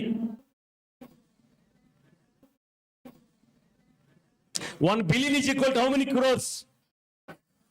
100 crores. ఏమండి లేడీస్ మీరు చెప్పట్లా, ఇటే waste. Okay, so 1 billion is equal to 100 కోట్లు. 1 ట్రిలియన్ అయితే ఎన్ని బిలియన్స్?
ఇక్కడ లార్జెస్ట్ ఎకానమీస్ వైజ్గా చూస్తే India is the third largest. Per capital income గా చూస్తే ఎక్కడో ఉంది ర్యాంకింగ్స్ లో. 2848లో ఎక్కడుంది 136వ స్థానంలో ఉంది. ప్రధానమంత్రి మోడీ గారు ఒక్కడే 5 లక్షల రూపాయలు జాకెట్ ఇస్తే కుదరదు. నువ్వు కూడా వేయాలా జాకెట్, కనీసం 1 లక్ష రూపాయలు వేయాలా. 8లా ఎందుకు? టాప్ 10% చేతిలోనే 58% ఇన్కమ్ వాళ్ళ చేతిలో ఉండిపోయింది. ఏం చేస్తారు పాపం? ఆమె 18 గంటలు 20 గంటలు ఫ్రాన్సిస్ గారు చెప్పిస్తారు ఆమెకి. మరి నా జీతంలో పాపం అని చెప్పకూడదు. ఇప్పుడు నేను అది మామూలు చెప్తున్నా, మా కలిగ్ కాబట్టి చెప్తున్నా. అంటే ఏం సార్, ఏంటంటే మా కర్మ సార్, ఏం చేస్తాం సార్, మేము ప్రైవేట్ కాలేజీలు ఉండం, మీరు గవర్నమెంట్ కాలేజీలు ఉన్నారు అని చెప్తారు. అలాగే వాడు అదృష్టం సార్, వాడి విమానంలో తిరుగుతున్నాడు, వాడు కంపెనీలు కట్టాడు సార్, అదృష్టం కాదండి. ఇది decision making wrong, policies wrong.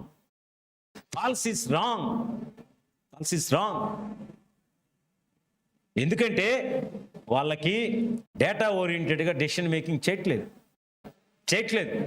ఎవరో కొంతమంది వ్యక్తులు వాళ్ళు యు ఆర్ నాట్ యూజింగ్ ఎమోషనల్గా ఏదో ఒకటి ఏంటి నీకెందుకు దాని గురించి ఇప్పుడు వైర్ టాకింగ్ అంటే decision making is not a collective one, consensus one.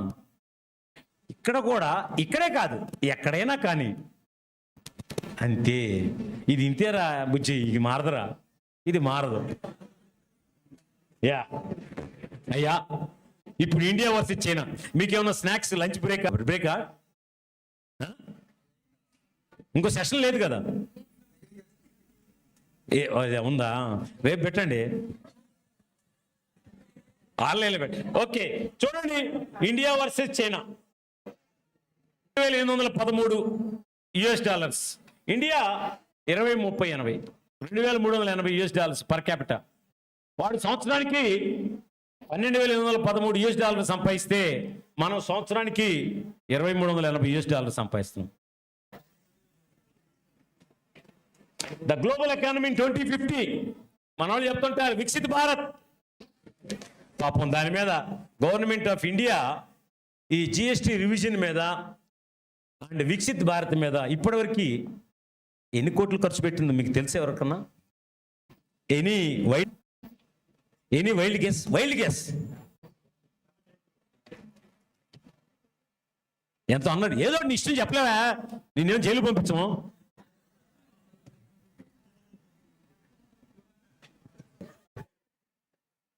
అంటే నేను ఏం చెప్తున్నానంటే ఇక్కడ ఇండియన్స్ లివింగ్ ఎప్రిషియేట్ అయింది, కానీ ఇన్కమ్ డిప్రిషియేట్ అయింది. ఒక మ్యాసన్, అందుకనే చేతి వృత్తులు ఒక చెప్పులు కుడతాడు రోడ్డు పక్కన, ఇదివరకు ₹5 ఇస్తే టకమ్మని ఒక టాకా వేసేవాడు. కెనడియన్స్, మెక్సికన్స్, ఇండియన్స్, సిక్కులు, కెనడియన్స్, మెక్సికన్స్, ఇండియన్స్, సిక్కులు, బీహారీస్ అని అంటారు. ఇండియా హోటల్లో, అమెరికా హోటల్లో ఎవరు పని చేస్తారు తెలుసా? మీ అన్నయ్య, మీ తమ్ముడు, మీ బాబాయ్, నేను, నా తమ్ముడు, నా చెల్లి, నా కూతురు పని చేసి చదువుకోవడానికి వెళ్ళిపోయి అక్కడ పని చేస్తుంది. ఏదైనా అంటే వాళ్ళు పని చేయటం, పెట్రోల్ బంకుల్లో పని చేయటం, సూపర్ మార్కెట్లో. ఏమి కర్మరాది నీకు. డాలర్స్ నీకు. Dollars. Decision making wrong sir, wrong. Otherwise ఇదే Loyola college, this is a centre for excellence in academics and research. ఇక్కడ ఉన్నటువంటి ఫిజిక్స్ ఫెసిలిటీస్, కెమిస్ట్రీ ఫెసిలిటీస్, ఇక్కడ ఉన్నటువంటి ల్యాబొరేటరీస్, ఈవెన్ సెంట్రల్ యూనివర్సిటీస్లో కూడా లేవు వెబ్సైట్లోనే. మరి అవన్నీ కూడా digital classrooms, digital teaching, digital learning, everything digitalization. ఇవాళ రోజున ఇక్కడ ఉన్న వాళ్ళలో none of you, any one of you or none of you are not having any cell phones. All of you are having smartphones. It means you are tech savvy, you are internet savvy, you are digital savvy, you are a netizen. Since you are part and parcel of that. And it is inseparable also. నువ్వు అంటారే నా purse పోయింది, purse పోతే అంత బాధపడవరా? Cell phone పోయిందంటే cell phone cell phone cell phone cell phone cell phone. మీ పార్టీలో భార్యను మర్చిపోయినా బాగలేదు, సెల్ ఫోన్. ఒక పార్టీకి వెళ్ళిపోతే, పెళ్లి శుభకార్యంకి వెళ్తే, ఈ may forget is wife, where is wife, అదే వచ్చేసిందిలే ఇంటికి, ఆమెకు తెలుసు బస్ ఎక్కి వచ్చింది లేకపోతే ఆటో ఎక్కి వచ్చింది. కానీ ఇది పోయిందంటే వాడికి మొత్తం పోయినట్టే. అందుకే ఆ రోజు ధీరుభాయ్ అమ్మ అన్నాడు, కర్లో దునియా ముట్టిమే.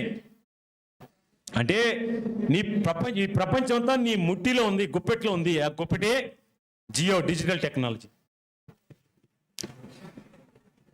Yeah. Key defining trends, if you look at this dominance of digital business models, from service to experiences, rise of industry ecosystems, and what are the emerging technologies, 5G, cloud, Internet of Things, artificial intelligence, big data analytics, augmented reality, virtual reality, cyber security, robotics. These are the emerging platforms that are invariably influencing the emerging business models and our contemporary business models also, without which you can't see that your business functioning is ineffective and efficient. This is the fact. You take me for granted, you just see that also. Without the inclusion and decision making through your judgment, through intuition, through experience, maybe na kalam not chesam, I have several past experience and it should be done like this. No. Gut based decision making. No. Gut feeling antaru. Gut feel ante gut based. Edaithe adi idi chuddamle. Can't work out. It cannot work out. Intuition, ఆంతరంగిక జ్ఞానం. నేను చెప్తారు, మా అమ్మాయికి ఉద్యోగం రావట్లేదు, మా అమ్మాయికి పెళ్లి కావట్లేదంటే కొండదేవరు వచ్చేసాడు, లేకపోతే సోది చెప్పాడు వచ్చాడు. సోది చెప్పించుకోమ. సోది చెప్పాడు ఏం చెప్తాడు? వాడికి ఏం తెలుసా? వాడు సోదే చెప్తాడు. సోది చెప్పేవాడు సోదే చెప్తాడు.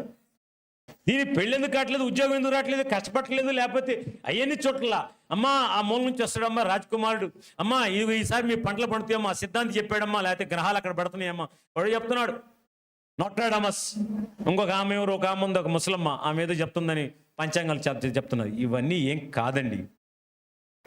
What are the eventualities, what are the happenings, and you must be updated enough, otherwise you will be outdated. You must be kept abreast of the developments taken place, not only in and around you, in and around the world, because ours is a seamlessly integrated business economy with other economies. We are doing business in a borderless economy. So in this case, what is happening? America lo vaadu Fed rate taggiste ikkada India lo share market pedipotundi. Akkada Fed rate penchite share market pedtaru. Akkada dollar rate taggite ఇక్కడ gold rate పెరుగుతుంది, అక్కడ petrol rate పెరిగితే ఆ dollar rate పెరుగుతుంది. Is this దిస్? ఏమయ్యా, you are influenced by those economies. Your economy is influenced by those economies. Your life style, your way of living, your quality of life is influenced by their economies. అంటే అక్కడ వాడికి జలుబు చేస్తే నువ్వు తుమ్ముతావు ఇక్కడ. అంటే దాని అర్థం ఏంటి? విడదీయలేని సంబంధం ఉన్నది. అలాంటప్పుడు నువ్వేం చేయాలి? What is happening in that country? So you have to do business intelligence, you have to do market intelligence, you have to gather data, you have to go by data driven స్వాట్ analysis. Not just like వాడికి అన్ని ఉన్నాయి అంటే ఊహించుకో మాకు. No institution, no falsification, no false opinions, no fool's paradise, only wise man's context lo undali. That wise man is also not like ఏదో ఎంతకుముందు సినిమాల్లో కూడా మాయాబజార్లో ఏదో ఋషులు ఊహించేసి అది వస్తుంది, అది జరుగుతుంది. Not like that. డేటా ఏం చెప్తుంది? in district courts, high courts and supreme courts, how judges deliver the judgment? Leveraging big data, artificial intelligence, these are the tools that how we can navigate from complex global markets to decision making. new economic landscape is, as I said, that globalized operations, cross-border operations, supply chain complexity. అక్కడ ఇవాళ చూడండి, ఒక చిన్నటువంటి 20% global crude oil export import ఒక జలసంధి ద్వారా జరుగుతుంది. దాన్ని Hormuz జలసంధిని base చేసుకొని వాడు జీవనోపాధి సాగిస్తాడు, సస్టైన్ చేయగలుగుతాడు. వాస్తవం. ఇవాళ రోజున ఇరాన్ 30 రోజుల నుంచి కూడా ఆ కంట్రీ నుంచి 6,000 షిప్లు వెళ్తాయి. ప్రతి సంవత్సరము 60,000 షిప్పులు టచ్ మీ నాట్ అతి పత్తి ఆకుంటుంది, దాన్ని పట్టుకుంటేనే ముడిచిపోయింది. ఇంకోటి ఉంటుంది, పట్టుకుంటేనే దురద పుట్టింది, దురదగుంటాకు. దానికి శక్తి ఇచ్చాడు, దాన్ని పట్టుకొని చూడు. ఒక్కో దానికి శక్తి ఉంటుంది. ముళ్ళ పందిని పట్టుకొని చూడు, ఇలాగ ఇదిలిచ్చిందనుకో ముళ్ళన్నీ నీకు గుచ్చుకుంటాయి. ఒక్కొక్క శక్తి, ఒక్కొక్క జీవికి ఒక శక్తి ఉంటుంది. నీకు కూడా శక్తి ఉంది, అంతర్లీనంగా శక్తి ఉంది, నువ్వు దానిని గ్రహించట్లా. అందుకే వివేకానంద చెప్పాడు, నీలో ఉన్న శక్తిని నువ్వు గ్రహించు, వెలికి పెట్టు, ఉన్నతమైన స్థానంలోకి వెళ్ళన్నాడు. ఇది వాస్తవం, ఎవరు చేయట్లేదు. Ya right. Abnormal. Then again it is what is business. Business is expected of making some profits by meeting the needs and wants of the customers, right? So customer needs and wants are evolutionary, so they have to identify and define the needs and wants, then describe the phenomena. Descriptive analytics. Some tools are used to diagnose the rights and operational stock out situation and overstock situations, or I am expecting some return. Your wife is also expecting return. Your father and mother, your parents.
Track progress towards special business goals. If you see that a cannot score more than 70% marks in this particular subject, isn't it a 70% is the standard KPI you put it, by why could not? Percent is the standard KPI you put it, by why could not? So we can easily make out it.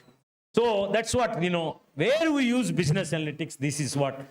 The use of data, statistical analysis, quantitative methods, and mathematical models to gain improved insight and make fact-based decisions. What I said, this is moving from gut instinct or intuition-based or experiential or judgmental to data-driven fact-based decisions.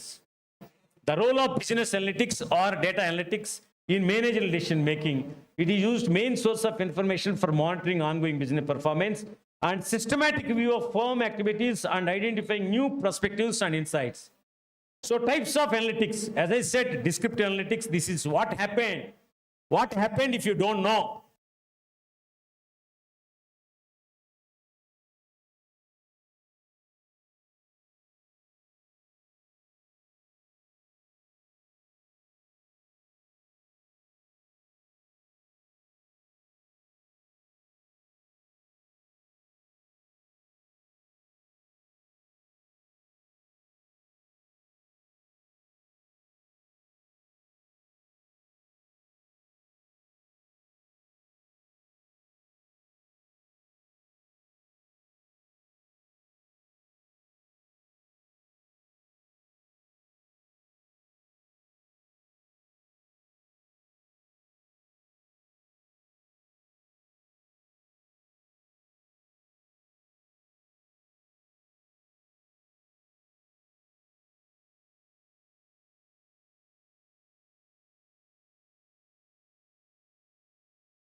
ordinary task. That's why information, what happened in the past through descriptive and insight you created with that, what will happen? Why did this happen? And how can we make it happen? This is the key summary of analytics. You use it in any sphere of life, any sphere of business function. Either it is marketing, sales, and medicine, and even engineering. Anywhere you apply, even space also. Anywhere you apply, these are the 4 analytics. Another one, cognitive analytics. And another one, computational analytics, based on the computers or algorithms based. And these are analytics. These can be used by, through the application of statistics, application of mathematics, application of computations, algorithms. Right? So you must be proficient. You must acquire certain skills to use tools. Skill is to perform a task, a particular specific task is called skill. Skill is always a learned one. Skill is acquired one. You should acquire certain skills. Data analysis skills nakunnayanta, that is called a skill. But decision making, that is not a skill. That is a capability. That is a competency. Because decision making, that skill is based on the skills, knowledge, and behavior. That is what competency.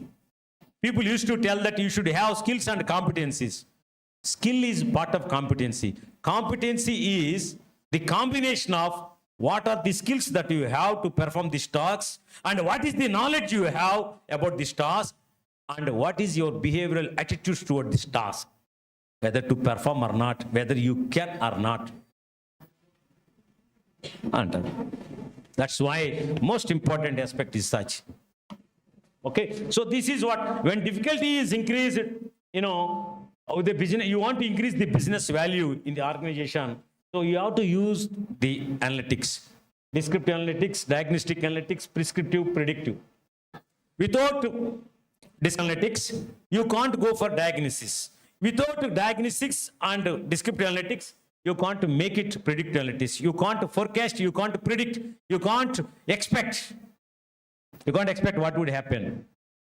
Otherwise, it will be reduced to a, institution-based decision-making. The simply traditional decision-making models. Decision-making models in the context of uncertainty, certainty, in the context of risk. Most of the time we make risk. We do decisions in the risk environment. What is called risk? Simple concept. ఒక fun చెప్తా దానితో. Risk. మామ చాలా risk తీసుకుంటున్నాం మేము. నేను చాలా risk తీసుకుని వచ్చాను తెలుసా నీతోటి? లేదా మీ ఫ్రెండ్ చెప్తారు, చాలా రిస్క్ తీసుకుని వచ్చాను నీతోటి అని చెప్తారు. What this this risk? What this this risk?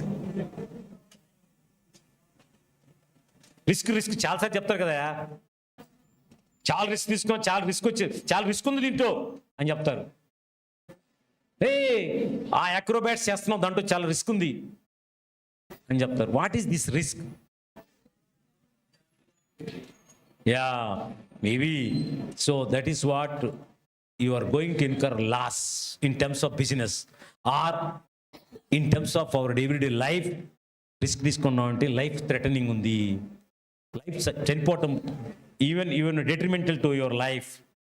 But you are taking risk means you have the ability to absorb the loss. You have the ability to absorb the loss if anything harm happened to your life. That is what risk taking. Most of the business managers in today's context are risk appetite fellows. Risk taking is the norm of the day. I will take risk because I know how to absorb the risk. Maybe it's because my business model is a flexible one. అయితే online లేకపోతే offline. ఆన్లైన్లో they are multi modal, multi retailing, right? And omni-retailing, omni-channel retailing, multi-channel retailing. So it means I am doing this provided I have taken a calculated risk. So the calculated risk is that the quantum of the loss that I am going to incur or face in doing this business over a period of time, no issue. That is what risk taking. Risk తీసుకున్నాం అంటే దాని అర్థం ఏంటి? Ability to face the loss in business. Yes. So this is what digital transformation, that means data driven decision making. What is the vision? What is your aim? What is your goal that you know? And identify data sources and gather the data, clean the data, process the data with the help of the mathematical and statistical tools and techniques, and create insight and use it. That insight means knowledge and decision making. Yeah, this is the general decision making process. Generally, we use in our day-to-day life, or even in your business management also we do this.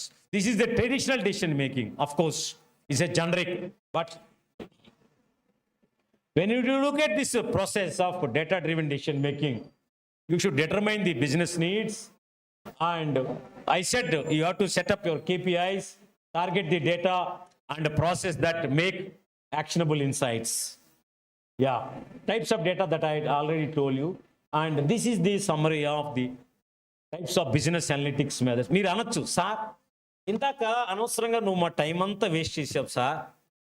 Indian economy గురించి చెప్పినావు, global economy గురించి చెప్పినావు, రామాయణం అంతా చెప్పేసినావు, అసలు topic ఏం ఇది కదా, నువ్వు అది ఎందుకు వేస్ట్ చేసావు అనొచ్చు. No, that's what I would like to link this globalised, liberalised, digitalised ఎకానమీలో how effectively we can use and leverage the potential applications of the analytics in decision making. ఇవాళ రోజున మనకి రీటైల్ సేల్స్ ఎంత అంటే, some people use some technique, some people use some tool. There is no standardized technique. GDP is also different from IMF data, World Bank data, OECD data, Asian Bank data, and RBI data, and the Ministry of Finance data. అర్థమైందా? State gross domestic output ఎంత అంటే SGPDP, state GDP ఎంత అంటే different. అంటే what are the standardised, normalised tools and techniques that we are using is always a question mark. That's why some reports says that, some bank reports, some World Bank reports, some International Monetary Fund report, and some research organizations report, they say that India's GDP is 6.1%, 6.2%, 6.3%. నువ్వు కూడా ఒక weighing machine దగ్గరికి వెళ్తే అది 62 చెప్తుంది, ఇంకోటి 63 చెప్తుంది, ఇంకోటి 64 చెప్తుంది. What is the reliability? What is the validity? Question mark. Because the instrument is not standardised. That's why research, when you develop a instrument, that instrument, survey instrument or data, time తక్కువ సంవత్సరంలో మనకు corona వచ్చింది. మనకు ఒక vaccine తయారు చేశారు within 5 monthsలోనే. In fact ఒక వ్యాక్సిన్ తయారు చేయాలంటే మినిమం ఎంత టైం పడుతుందో తెలుసున్నా సార్? 3 to 5 years. కానీ time sensitive and need of the hour వాళ్ళు కోవాక్సిన్, కోవిషీల్డ్ అండ్ ఇంకోటి ఏదో రష్యా వాడు, అమెరికా, యూకే వాడు కూడా ఒక తయారు చేసినాడు అమ్మా. వీళ్ళందరూ కూడా ఒక 6 నెలల్లోనే ఒక వ్యాక్సిన్ తయారు చేయగలిగినారు. కానీ ఆ 6 నెలల్లో వ్యాక్సిన్ తయారు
30 నుంచి 65కి మెరుగుపరుచుకుంది.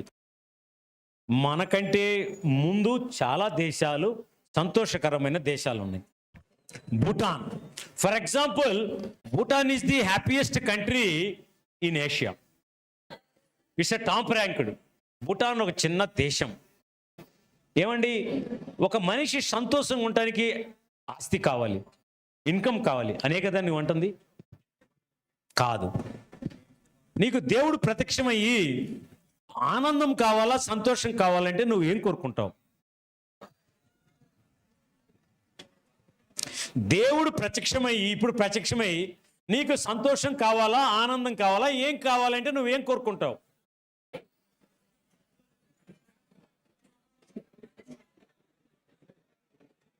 యా, సంతోషం లేకుండా మనశ్శాంతి రావచ్చా? ఆనందం లేకుండా మనశ్శాంతి రావచ్చా? సో ఆనందం అంటే ఏందో తెలియాలి, సంతోషం అంటే ఏందో కూడా తెలియాలి. ఆనందంలోనే సంతోషం ఉంటుందా, సంతోషంలో ఆనందం ఉంటుందా, ఆనందం సంతోషం రెండు ఒకటేనా, లేకపోతే these are two Siamese twins or same two sides of the same coin? It's also very important. నువ్వు దేనికోసం పనిచేస్తున్నావు? ఆనందం కోసం పనిచేస్తున్నావా, సంతోషం కోసం పనిచేస్తున్నావు? సంతోషం, ఆనందంగా ఉండాలంటే ఏం కావాలి?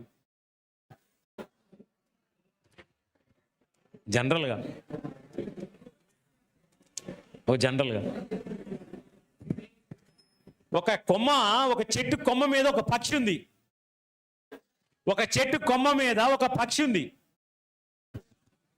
చెట్టు కొమ్మ ఇరిగిపోయిందని పక్షికి తెలుసా?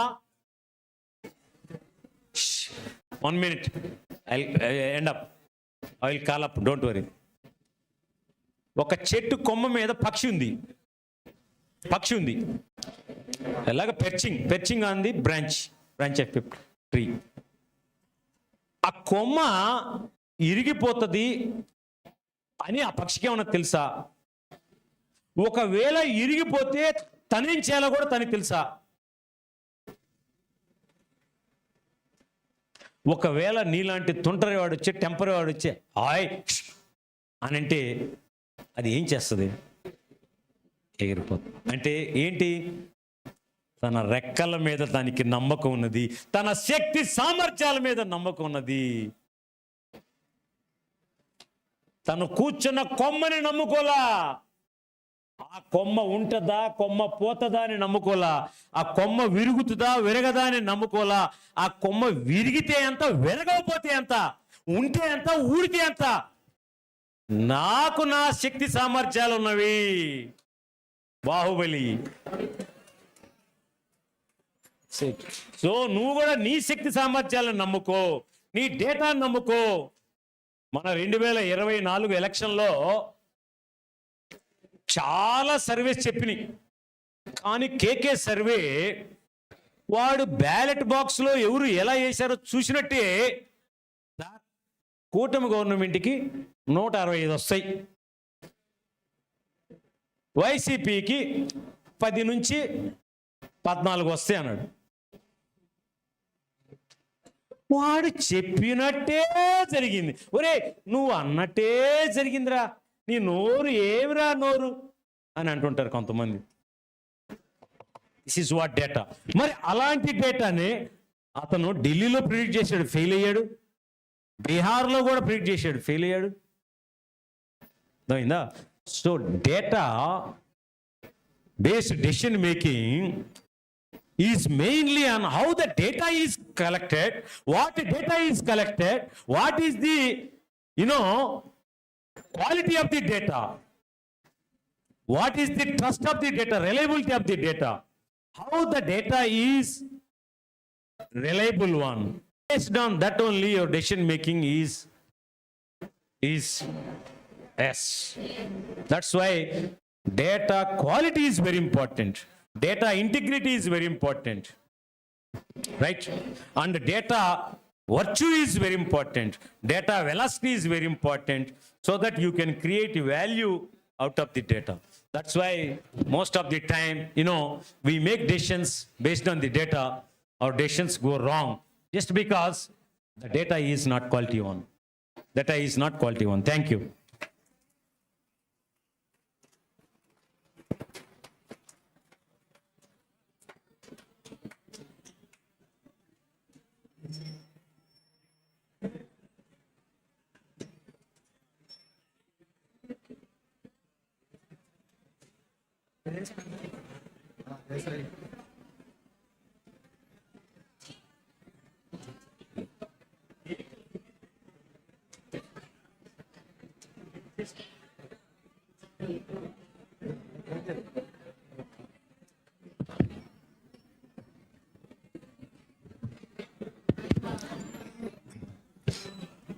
Thank you, sir.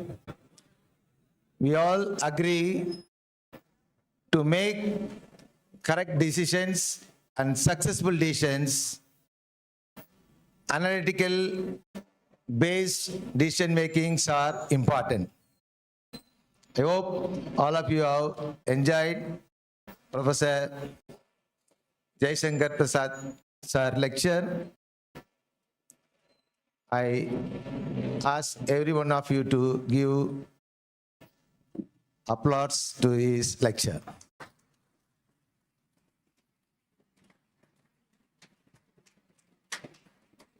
Now, I invite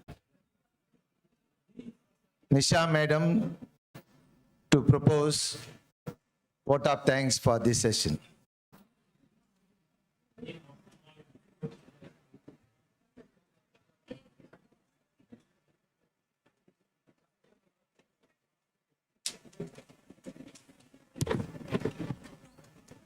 Respected Dr. Jaishankar Prasad sir, estimated dignitaries, and dear participants, it is my privilege to propose the vote of thanks on this occasion. I express our heartfelt gratitude to Dr. Jaishankar Prasad for delivering such an insightful and inspiring address. Your deep analysis of the current global economy was incredibly enlightening. You managed to take complex data and make it engaging and understandable for all of us. We are deeply honored by your presence and thankful for the time you have taken to share your wisdom with us. Dear thanks to all the participants for the attentive presence and engagement with this. I conclude my vote of thanks. Thank you.